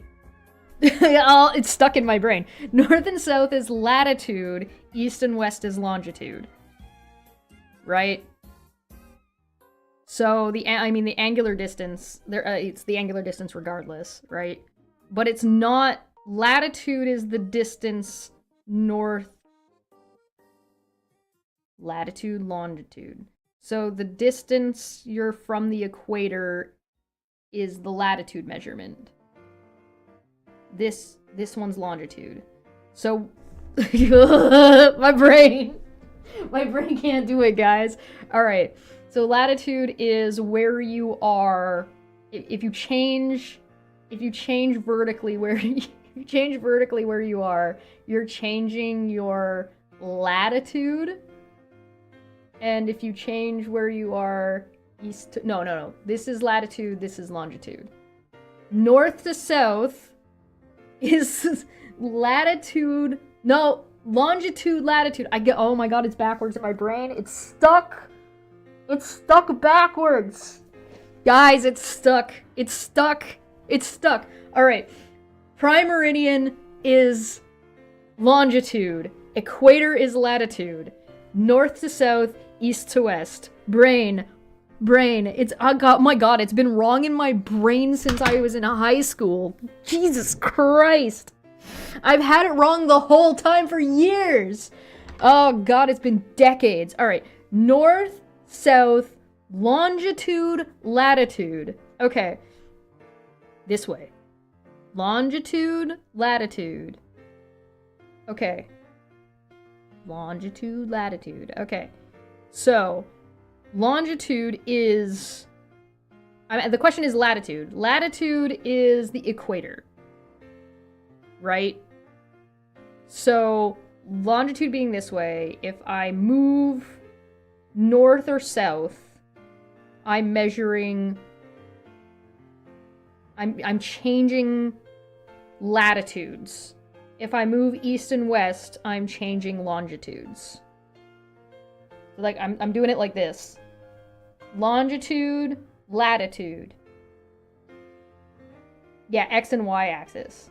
So if I if I have a grid, I am really thinking about this like a graph.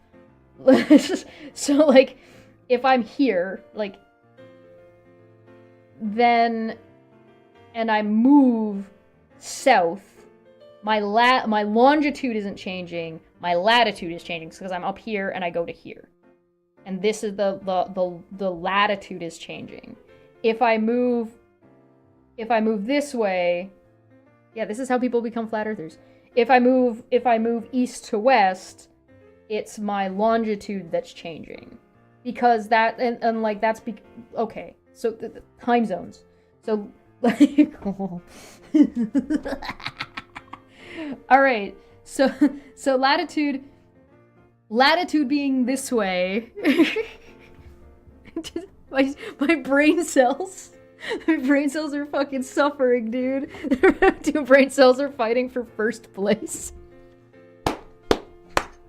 Alright. So... So that's the thing that changes, but what am I measuring? Right? That's the thing that changes. So if I move north to south, I'm changing latitude. If I'm moving east to west, I'm changing... Wait! Yes, I'm changing longitude. My brain is struggling with this. It's legitimately just conceptually backwards in my head. Okay. So, if... I believe in the me. So, but what are you measuring? So, longitude is this way, latitude is this way. So, am I measuring... The equator and going around is measuring where you are north to south. Right? Right? It's like, because you're measuring this way. You're not actually measuring the diameter this way. You're actually measuring the distance from where you are, either from the equator to the north or the equator to the south, right? And latitude, that's latitude.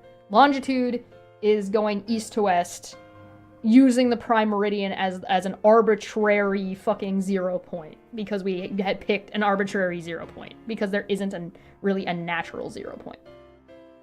Right, so the question is, what is latitude? And our options are the angular distance north to south of the equator measured from the center of the Earth, the angular distance east to west of the prime meridian measured from the center of the Earth. The angular distance, that's longitude. So the second answer is longitude. The angular distance north to south of the prime meridian measured from the center of the Earth. No, because the prime meridian isn't related to latitude. The latitude is the equator. The angular distance east to west of the equator measured from the center. The east to west, this one is longitude, this one is latitude. So it has to be the first one.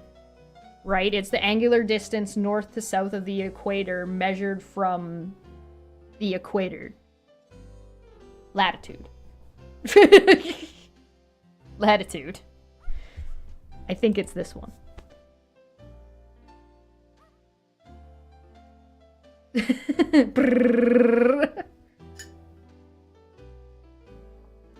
I like how at the end of this I had to fucking frame the entire goddamn thing. I'm still gonna get it wrong. Because you're measuring... Latitude is measuring this way. Is measuring up and down. No, I'm scared. Alright, what is longitude? Fucking Christ. Alright, longitude is this way.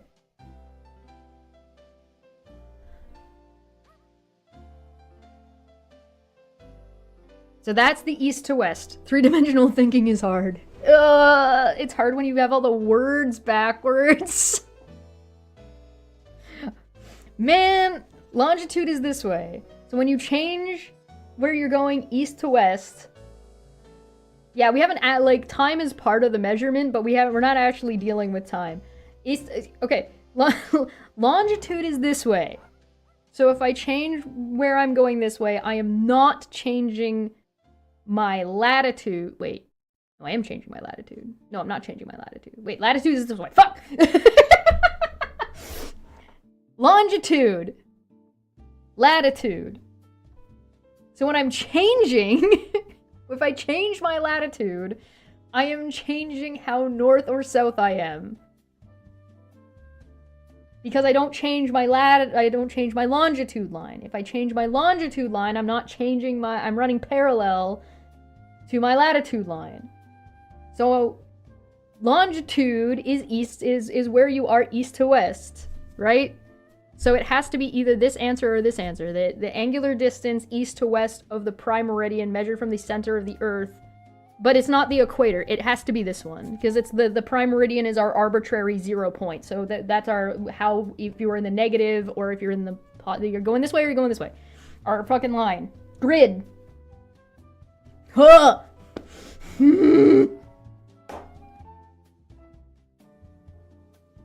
Got it. X-axis, Y-axis, that's not right. X-axis, Y-axis. It's not fucking... End my suffering. Alright, question 3. Why is longitude harder to measure than latitude? The distance between the lines of longitude is much easier near the poles and greater at the equator, whereas the distance between the lines of latitude is more consistent. The Earth. I feel like the short answer is because the Earth is a moving globe.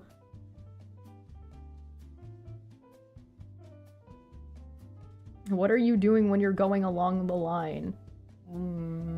Going east to west, or if it's this one, I'm going north to south, or around, like, right? Why am I stupid? I think it's the question. Yeah, we'll double check. Why is latitude harder to measure than... I was so much better at the other one. I will! I'm going to answer the questions, then we're going to go back and submit them. Or we're gonna submit them and then save our answers. Okay. Longitude has no fixed reference point, whereas latitude references the equator. Yeah, that definitely matters. For many centuries, navigational instruments lacked the precision necessary for highly accurate measurements. That's not quite it. The Earth is not a perfect sphere and bulges around the equator. I don't think that's the reason. Longitude having no fixed reference point. The distance between the lines of latitude is much less near the poles. That doesn't sound right.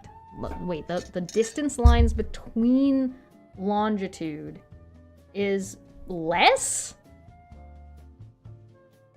I think the answer is this one. I'm pretty sure there's no fixed reference point. We had to just invent the prime meridian. I mean, kind of all of these are true, but I thought it had more to do with the fact that it's wibbly wobbly and we have no, like, I guess with time. And I feel like it's probably answer number 2. All right. What 3 components does a navigator need to know in order to accurately predict movement through space and time? Latitude, longitude, and direction. Direction, time, and distance. Speed, position, and direction. Latitude, longitude, and speed. Well, latitude and longitude is your location, right? What happens with the longitude line on the poles? What? Longitude line. They connect? They touch? They don't get closer at the equator. They get further away from each other. Because it's round.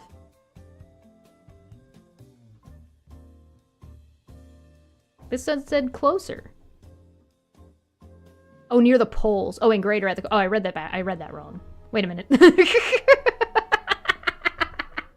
I'm having such a hard time.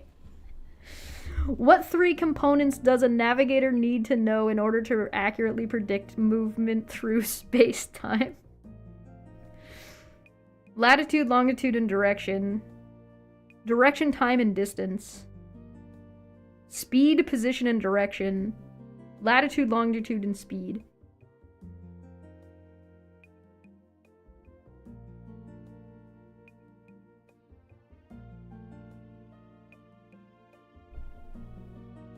I feel like I'm really dumb. What do you need to know? So you need to know where you are, but to know where you are, you need to know time. Well, I guess you don't really need to know time to know, like, you can use time to find out where you are, but if you know where you are, and yeah, right? Like, I'm not stupid. That makes sense, right? I'm losing my mind. I'm losing it. All right. You can find longitude by utilizing time. But if you have longitude and latitude and direction, you can accurately predict exactly where you're going, right? But, like, is position... position is just your latitude and longitude, right? That's, like, where you are. So if you want to predict where you're moving through space and time, if you know how fast you're going, you know where you are, and you know the direction you're going, that should be good, right? It should be speed, position, and direction. Because you're not going to be able to predict when you're going to get somewhere if you just know your latitude and longitude. That's just your position. Because if you want to know when you're going to get somewhere or how long it's going to take you to get somewhere, you need to know how fast you're going. And you can't just have latitude and longitude and speed. You need to know where the other thing that you're going is and how far away it is. which would be your direction. I mean, I feel like you need direction and distance as well. But I don't think you need time. I guess you could use time to find your direction, distance, and time you could use to find your latitude and longitude and then predict better. But then it doesn't give you your speed. You have to know how fast you're going, right? Does latitude and longitude include your latitude and longitude and the other person's latitude and longitude? No, you can help. You're allowed to say whatever you want. This is chat. We're not being that fucking picky. I feel like I'm overthinking these questions.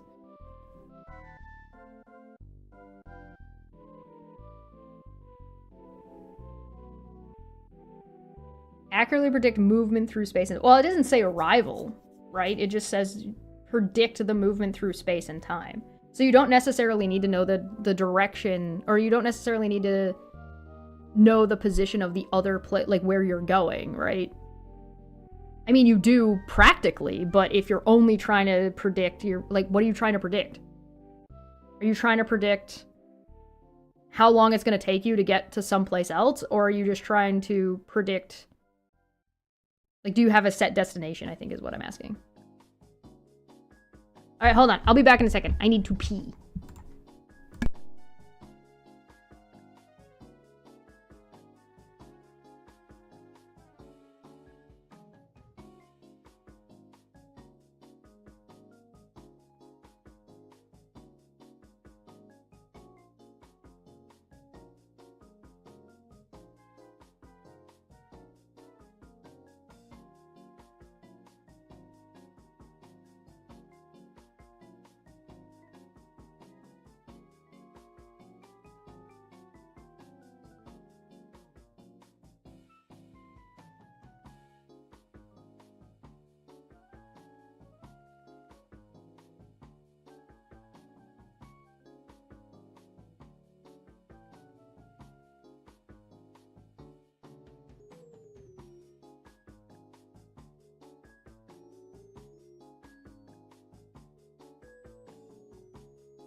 Okay, I have returned. I have brought apple. You may have or may not have noticed during this that I am really, really bad at applying math to words.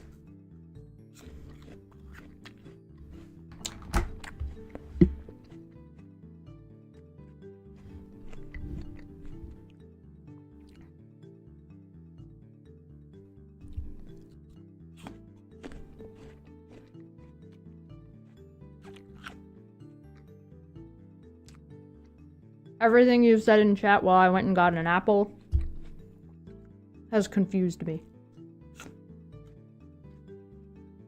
Because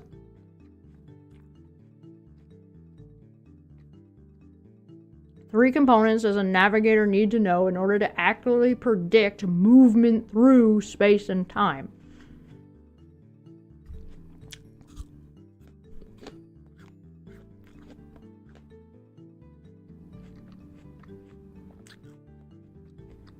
So, I feel like I may as well just guess with the way my brain works, but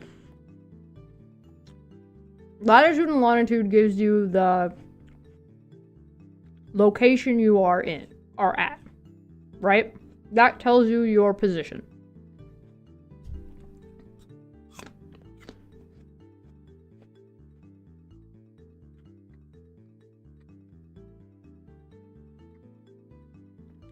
Is that right? Or did I get that wrong? Okay. So, the direction you need to go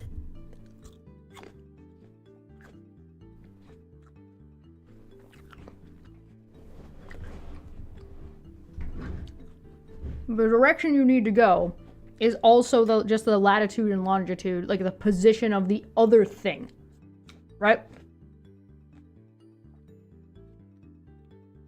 Right? Assuming it's a straight line.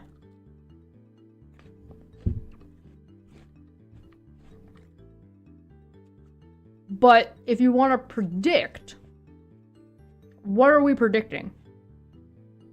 Are we predicting how long it's going to take? Or are we just making sure we're getting to the right target? We're going from one position to the other position.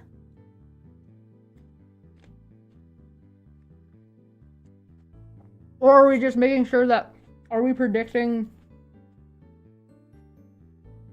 getting to the right spot? Okay.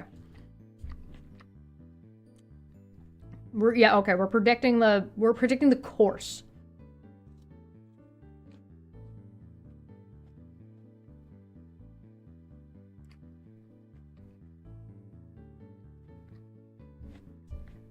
But we're not predicting how fast or like how long it's going to take. Or that could be part of the prediction, but not... We don't need to know. Or do we need to know the speed? Because...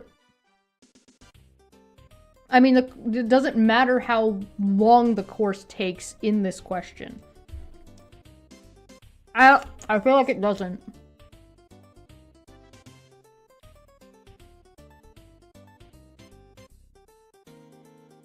Yeah, okay, so like, X amount of time has elapsed. Then you need to know your speed.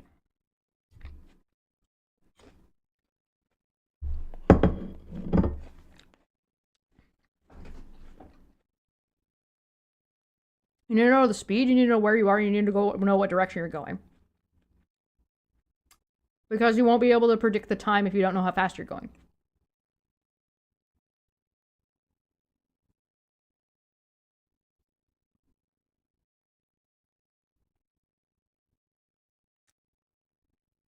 Was I like just legit right the first time and I just fucking talked myself out of it? Is that what happened?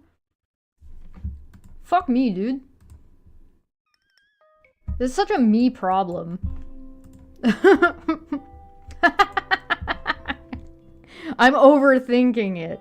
I ate that apple really fast. I must have been hungry. But also that apple was smaller than the other ones. I need to look up how many calories are in an apple.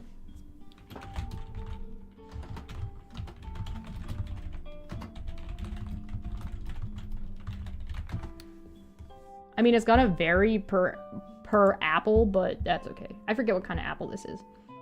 This was a small apple. 95. 95 for a medium-sized apple. That was a small apple. How big is a 182 grams? I have no idea. I don't have a measuring thing, so I would gotta put that as a one. How do I get to a small apple? All right, we're just gonna call it max 95. Yeah, it's low calorie day for me, so I'm just mapping out what I'm gonna consume. So I'm gonna have that. And then I'm gonna have half of a bagel. That'll be about 100 calories. Plus cream cheese. The bagels I got are 200 calories. For one bagel. Then I have half a bagel. Cream cheese is 60 per tablespoon. And then I'm gonna have a Mr. Noodle pack, which is 195 calories. That'll be 100 and change. That'll be 95. And then 100 and change. The maximum 500 calories for today. All right. Which group of instruments was primarily used to make astronomical measurements at sea? Okay. Astronomical measurements. Oh, definitely not the sand glass. For sure. The chip log and the knotted rope is not an astronomical measurement. That is a speed measurement. The quadrant, the sextant, and the octic. It has to be this, because the telescope didn't work on you're moving too much. The telescope doesn't work on a ship, so it has to be the quadrant, the sextant, and the octant. Question number 6. What was one method for measuring the speed of the ship in the 16th century? The astrolabe? No. Tie a rope to an object that floats, throw the object overboard, and count the length of rope that is drawn out over a certain amount of time. Using a chronometer, or measure the height of the sun above the horizon at midday and compare it to a table that keeps track of the sun movement. No, it's got to be the rope, because this is just speed. And the 16th century, and the chronometer wasn't until into the 17th century when it was invented, so it has to be the rope. Why was accurately calculating altitude and predicting position at sea deemed to be of national importance in the 17th and 18th century? Yeah, see, that's when the chronometer started coming in. That's the nautical clock. Okay, economic and military dominance relied on control of navigating the sea. Ships crashed due to inaccurate navigation. The ships are very expensive to build. Yes. Thousands of sailors drowned in shipwrecks, and though sailors are not at all expensive to acquire, thousands of deaths can lead to civil unrest, and civil unrest can overthrow a government. All of the above. Did I say altitude? Longitude? Bro. All of the above. The Atlantic slave trade is the short answer. Short answer, the Atlantic slave trade. All right, question 8. How can Polaris be used to determine latitude in the northern hemisphere? If you wait for Polaris to rise and measure its height above the horizon, its angular measurement will correspond to latitude. Because Polaris is a circumpolar star that almost aligns with Earth's spin axis, it appears its apparent angular height above the horizon corresponds with latitude. If you observe the time at which Polaris rises and sets to calculate the midpoint between the two times, that time correlates to latitude. Latitude. Longitude. Latitude. Because Polaris is a circumpolar star that almost aligns with Earth's spin axis, the angular distance between Polaris and the moon, the moon has nothing to do with it. Moon is not related. So we're striking that one out by process of elimination.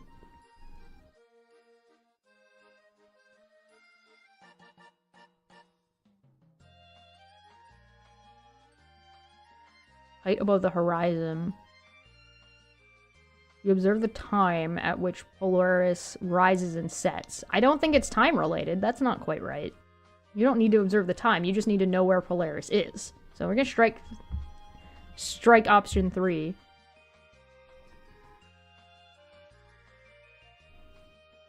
Polaris is a circumpolar star that almost aligns with Earth's spin axis. Its apparent angular height above the horizon corresponds with latitude.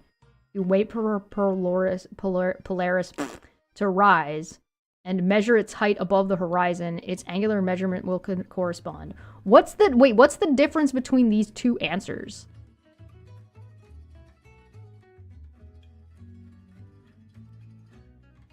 Spin axis. Guys, what's the difference between these two?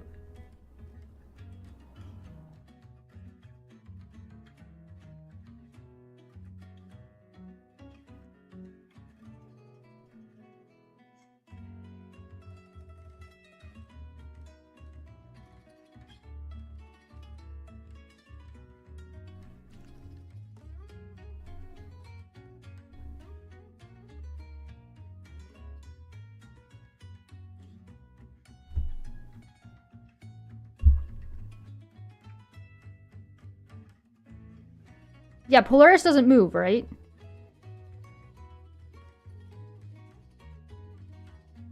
Polaris is in the same spot. You just won't be able to see it.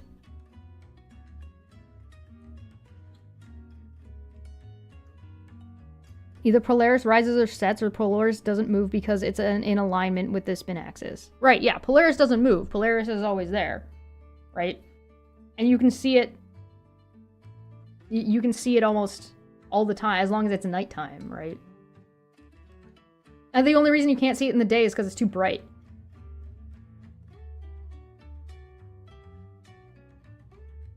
Yeah, it's like slightly off, right? It's like Polaris has been moving, or we've been moving, or you know, the universe is moving. So it's like it's the alignment of that through spin axis, right? But like Polaris doesn't rise and set, right? Polaris doesn't move. Polaris is there, you just can't see it because it's too bright. I think it's B. All right. Why is it so hard to predict the movements of the moon? Not quite right either, since you can't see it from the south. Yeah. This is fucking... When you're on the South Pole, you can't. You're on the south side of the equator. Why is it so hard to predict when you're beyond the curve? Why is it so hard to predict the movements of the moon? Because the moon is wibbly wobbly. Because simultaneous gravitational attraction between the sun, the earth, and the moon makes the moon's motion in the sky appear erratic. So that's a three-body problem. Because the phases of the moon do not align with relative positions of the moon and the stars. Because the mutual gravitational attraction between the Earth and the Moon is slowly pulling the two bodies towards each other. Because the gravitational attraction of the Sun is slowing down the Moon's orbit around the Earth and changing its period month to month. I think it's a three-body problem. I mean, this is also a problem. But I think it's the three-body problem. Right? Because it's wibbly-wobbly. Why isn't the answer just because it's wibbly-wobbly? Alright, question 10. What are some similarities between using a chronometer, lunars, and Jupiter's moon to determine the longitude in the 18th century? The similarities. Each involve calculating and comparing local time to time at a remote reference location.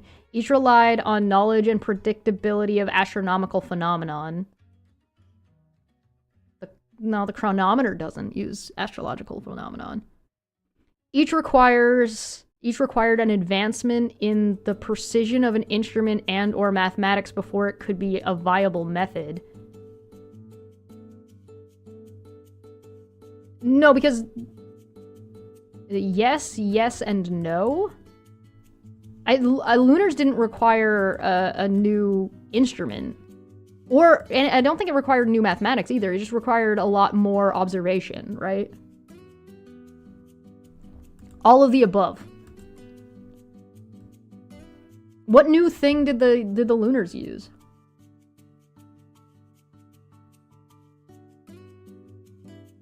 Like, I don't think it used a new, and I don't think the chronometer uses astronomical phenomenon, right? The chronometer is a clock. The lunars and Jupiter's moons both use astronomical phenomenon, but the chronometer didn't. The chronometer. Chronometer.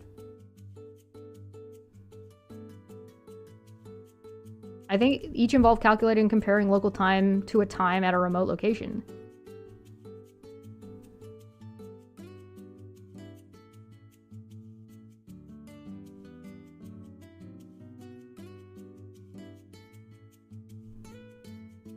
All right, back to the top. Are we ready? Are we ready to start seeing if we're right? I think I'm gonna fucking get so lost in what is latitude and what is longitude. Do you need a remote location to use the chronometer? No, I guess you don't, do you? The chronometer... Wait. Hold on. The chronometer...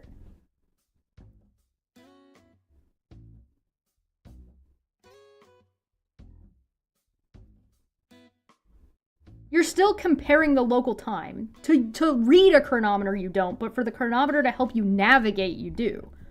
Right? Yeah. So you calculate the time locally where you are, and you calculate the time, and the chronometer is going to tell you what time it is at a specific location, and then you compare those times to figure out where you are. Right? And the chronometer doesn't have to be set to Greenwich. The chronometer can be, it's like a log in fucking in One Piece. It's like this compass always points to the direction of this island.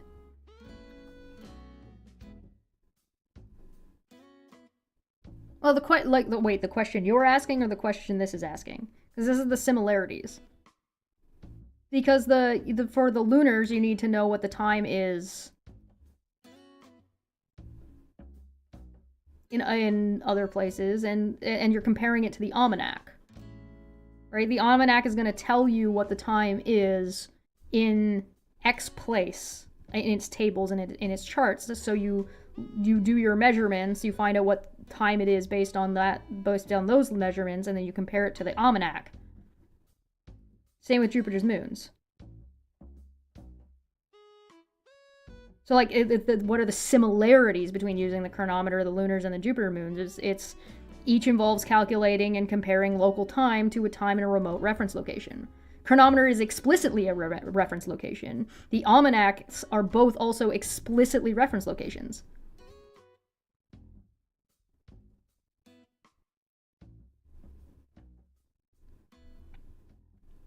Each required an advancement in the precision of an instrument and/or mathematics.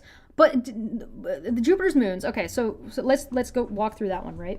Jupiter's moons, the chronometer was an invention of the 17th into the 18th century, period. All right, so that one applies. The lunars also were, you could say like an advancement in mathematics, arguably, but Jupiter's moons would not be, because Jupiter's moons were already in the 16th, like already available, and the mathematics was already available in the 16th century. So there wasn't an advancement for Jupiter's moons in the 18th century at all.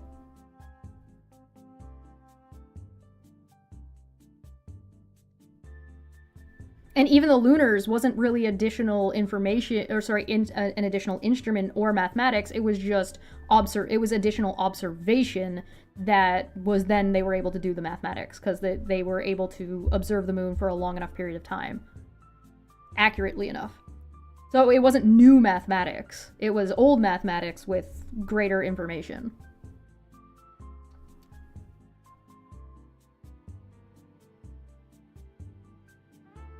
And the chronometer doesn't, like for number 3, the chronometer doesn't use astronomical phenomenon, right?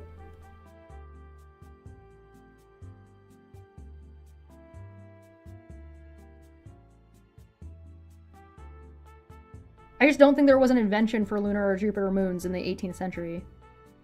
Besides, like, the almanac, but the almanacs were just people doing the math, and the math already existed, right? That's true. Well, the chronometer only uses advanced math to build. It doesn't actually use advanced math to do. you have to do the advanced math you're doing isn't related to, like, it's not the chronometer, right? It's just finding out where you, like, what time it is where you are, as opposed to, like, the chronometer itself, right? Yeah. All right, back to the top. I'm not crazy, you're crazy. What is latitude? The angular distance north to south of the equator measured from the center of the Earth. Latitude. Submit. Good.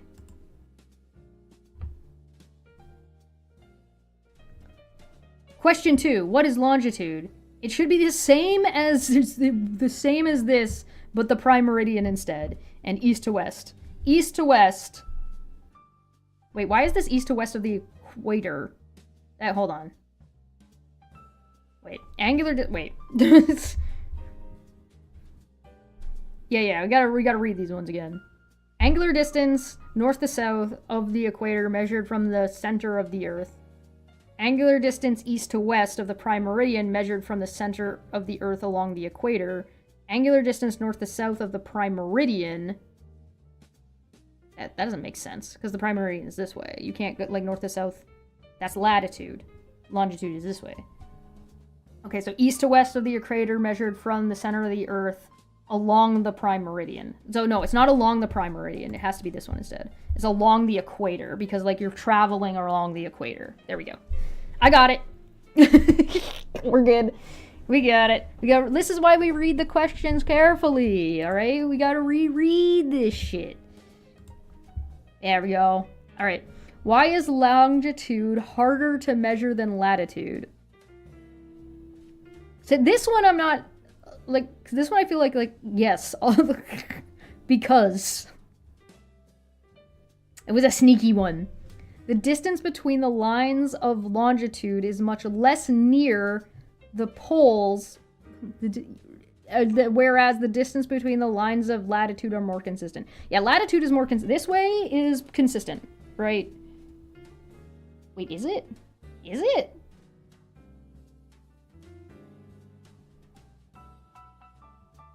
I mean, it gets smaller, but yeah, I guess the distance.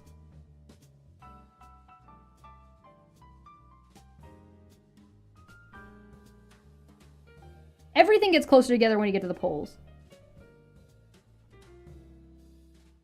Yeah, the distance between the lines. The distance between the lines gets wide, right? Because it's a globe, right? So, like, the little squares in the grid get bigger at the fucking equator. But, like, what about this fucking whereas the distance between latitude is more consistent? Because, like, that doesn't... It's still, like, the circle gets smaller at the top and the bottom, right? Longitude has no fixed reference point, whereas latitude... Having a fucking fixed reference point. I mean, that was the whole point of the invention of the prime meridian, right?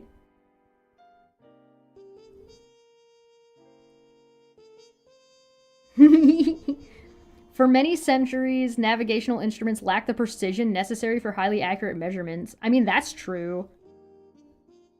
Right? Because it wasn't... Like, we didn't have the chronometer. The distance between latitude lines is consistent.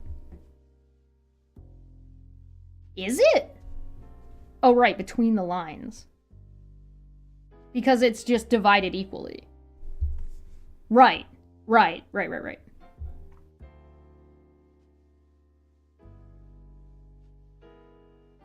The Earth is not a perfect sphere and bulges around the equator. I mean, also that. That's also true.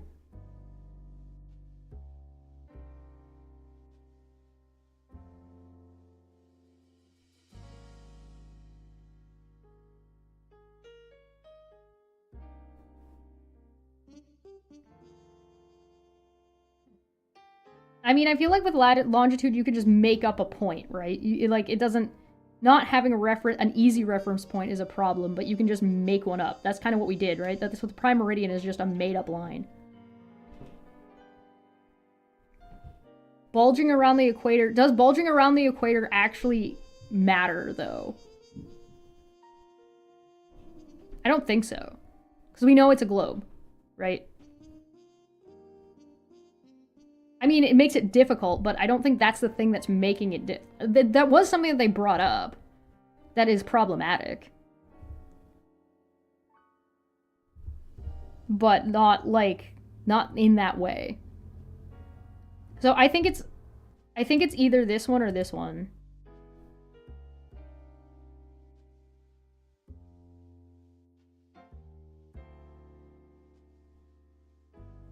So yeah, the lines being consistent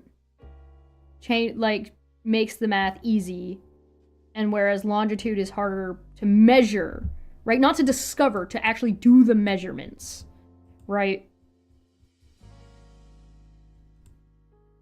Not to, like, find your location, just to do the measurements. Bulges don't matter. Hashtag bulge lives matter.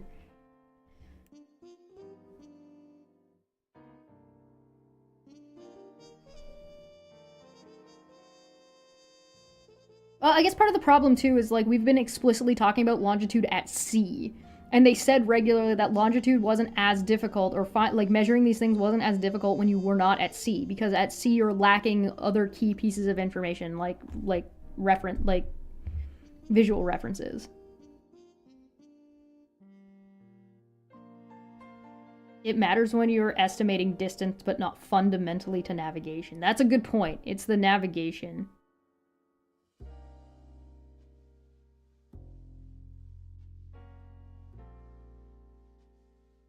I feel like it might be this. It's this one or this one. Because you wouldn't necessarily even know that longitude is less and greater at the equator if you don't have the navigational instruments to fucking do the measurement in the first place. Because this question doesn't say anything about the ocean. The question just says, why is longitude harder to measure than latitude? So it has to be this, right? Because longitude is still harder, it is just harder to measure than latitude.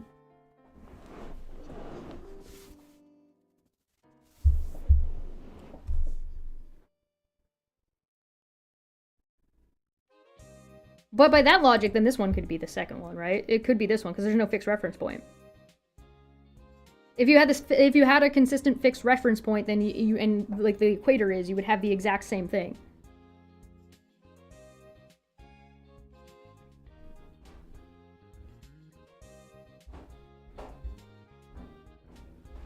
Yeah, this one's not right. I think it's this one or this one.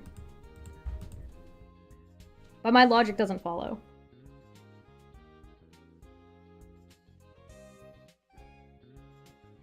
Because by my logic, number 2 would make sense as well, and I don't think number 2 is correct. So I think it's one of these two, but my reasoning isn't solid.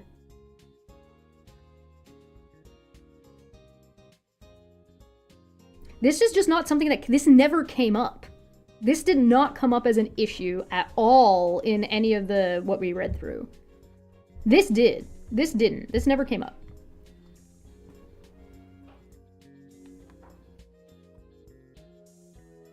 Unless it came up in like a not worded this way thing.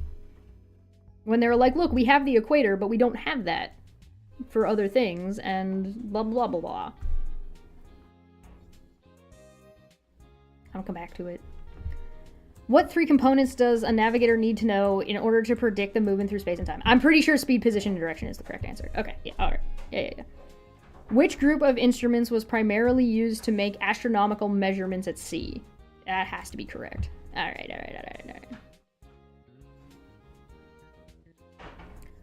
What was one method for measuring the speed of a ship in the 16th century?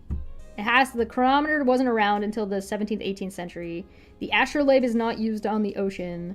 That was also not the 16th century, so it has to be that. Yeah. I remembered some of the dates. Why was accurately calculating latitude and predicting... Oh, yeah, all of the above. The Atlantic slave trade. Question number 8. How can Polaris be used to determine the latitude in the northern hemisphere? Right, because it has to be the northern hemisphere. I'm pretty sure it's this. Okay, yeah.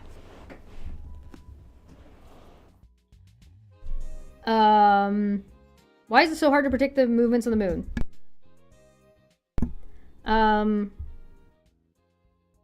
Because the 3 body problem. Number 10. What was some of the similarities? I'm convinced that this is the answer to that one. That one was wrong! Oh my god! Number 1 was wrong. Damn, it must be this one. I mean, it could be all of the above. It's either this or this. I don't think it, like, the fucking chronometer doesn't matter. Oh my god! There we go, it's all the above. But it's okay, we get 3 tries. Alright, latitude. Why is longitude harder to measure than latitude? We were both wrong. We were all wrong. We were all wrong. It was all of them. It was all of the above. I feel cheated. I don't think we assumed. I think we reasoned that number 2 was wrong. Alright, why is longitude harder to measure than latitude? I'm going for it. Nope. Oh, right, because that doesn't matter. It's this one. It's not! It's a fixed restroom point. Son of a bitch! That's okay. Your answers have been saved but not graded. Click submit to grade them. Submit. What? What do you— I didn't use any— oh, you fucking— it's cheating me. Whatever. There we go. We did it!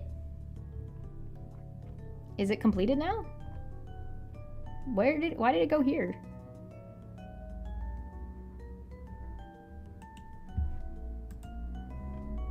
Oh. This is just the same page.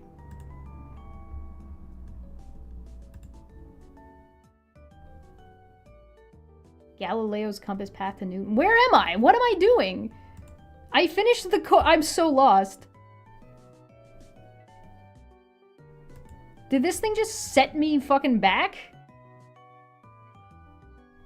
This is the guide page again.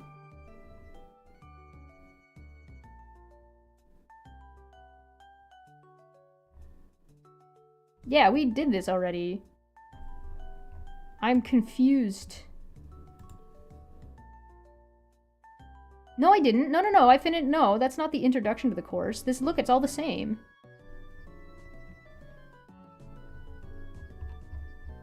No.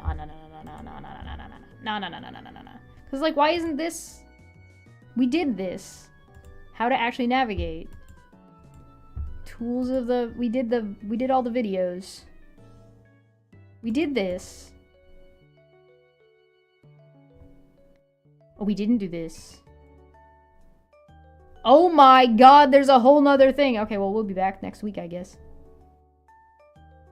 I don't like the way this course is laid out. The other course was laid out way better. Did we just also not finish the other course? Did we miss something?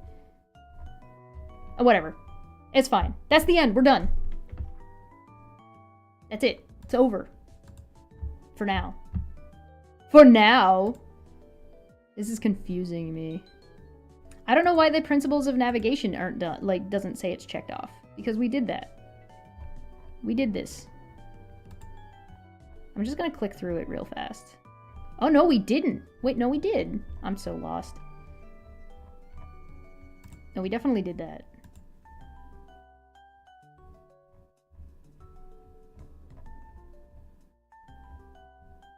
Maybe we missed something.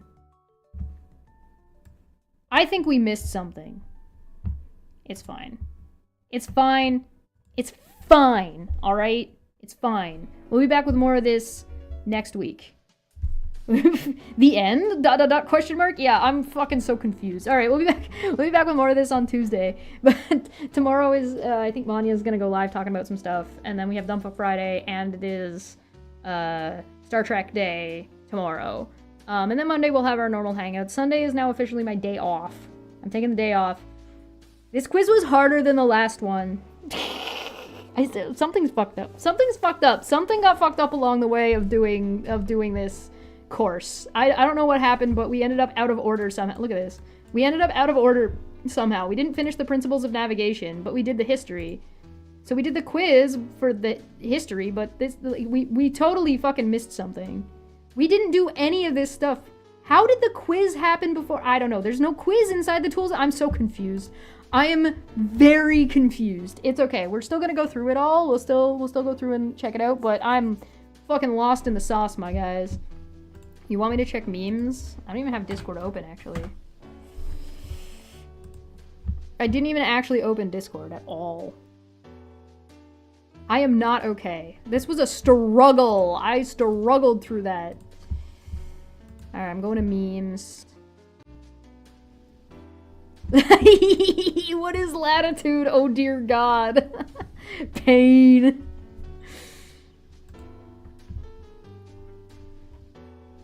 Your next art stream needs to be Goblin Chesh in a sardine boat on stormy seas, desperately clutching to an armload of an astrolabe sextant and a star chart and thick math books. Get on with it! Yeah.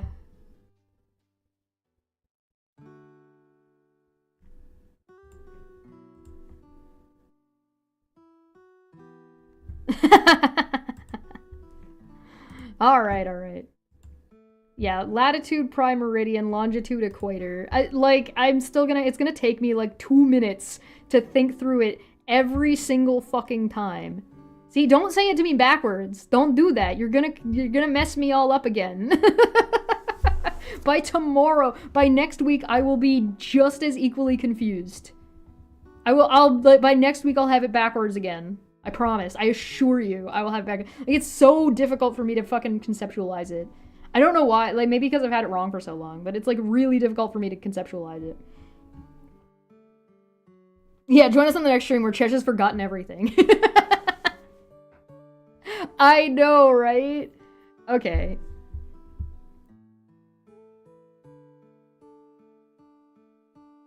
That doesn't help me. The long lines. The lines are the same. They're the same. What's different about? They're the fucking same. Telling me the lines are long means literally nothing to me. Like, as far as I'm concerned, the prime meridian and the fucking get a globe.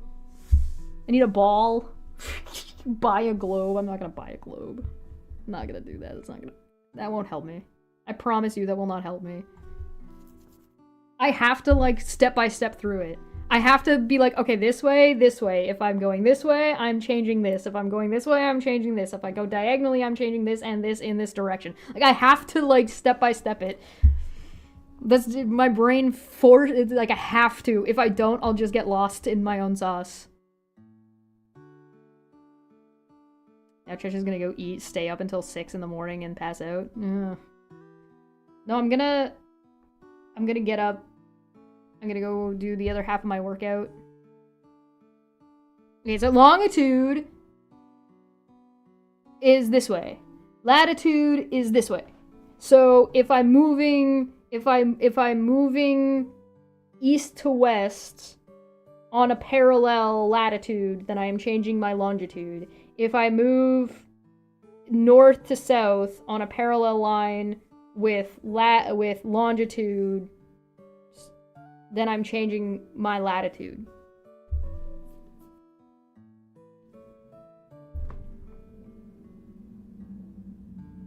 I got it. I got it. So I'm like thinking about it like I'm thinking about it like a graph, and then I'm thinking about it like I'm moving this way and then moving this way to get to the point, and like the little target is like where did the target move on the axes?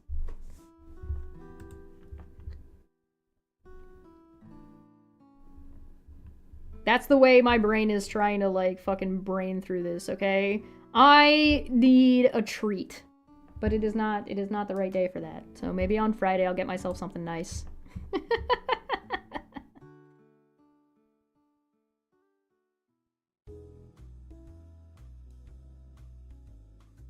Latitude lines get smaller. No! Latitude lines, no, they don't. Like a bullseye. Oh, yeah. Yeah. Because it's like, boop. And then these ones are like, boop.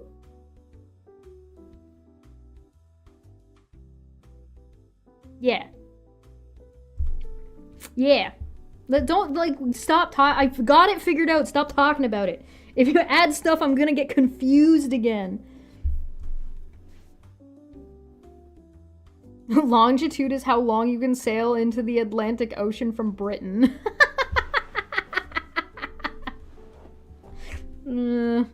I'm sucking at coding. I'm really sucking at coding. I may get it working this side of midnight. Oh, that's rough. Longitude lines don't boop. Oh, yeah, they don't touch. There's a no touching zone. Wait, longitude lines or latitude lines? Latitude, longitude. No, they touch at the poles.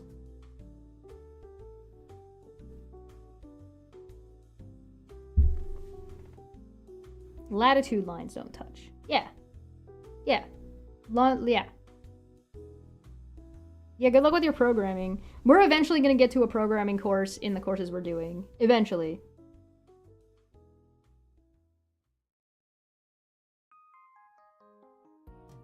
Eventually.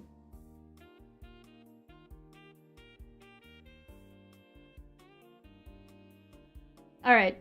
I'm getting out of here. This was painful. This hurt me. Good God. We'll be back with more of this tomorrow because there's like a whole nother section of shit to go through. But I don't see another test. So I guess we just get to learn some stuff without being questioned about it afterward. I don't know how we did this. I don't know how this happened. Whatever. It's fine. I'm a little bit confused, but it's okay. That's normal. The other one made sense to me. Like the other one was like really easy to go through and click through and see everything. This one, I feel like I'm all over the place. Like, was I not supposed to watch the videos until, like, after everything? I don't get it.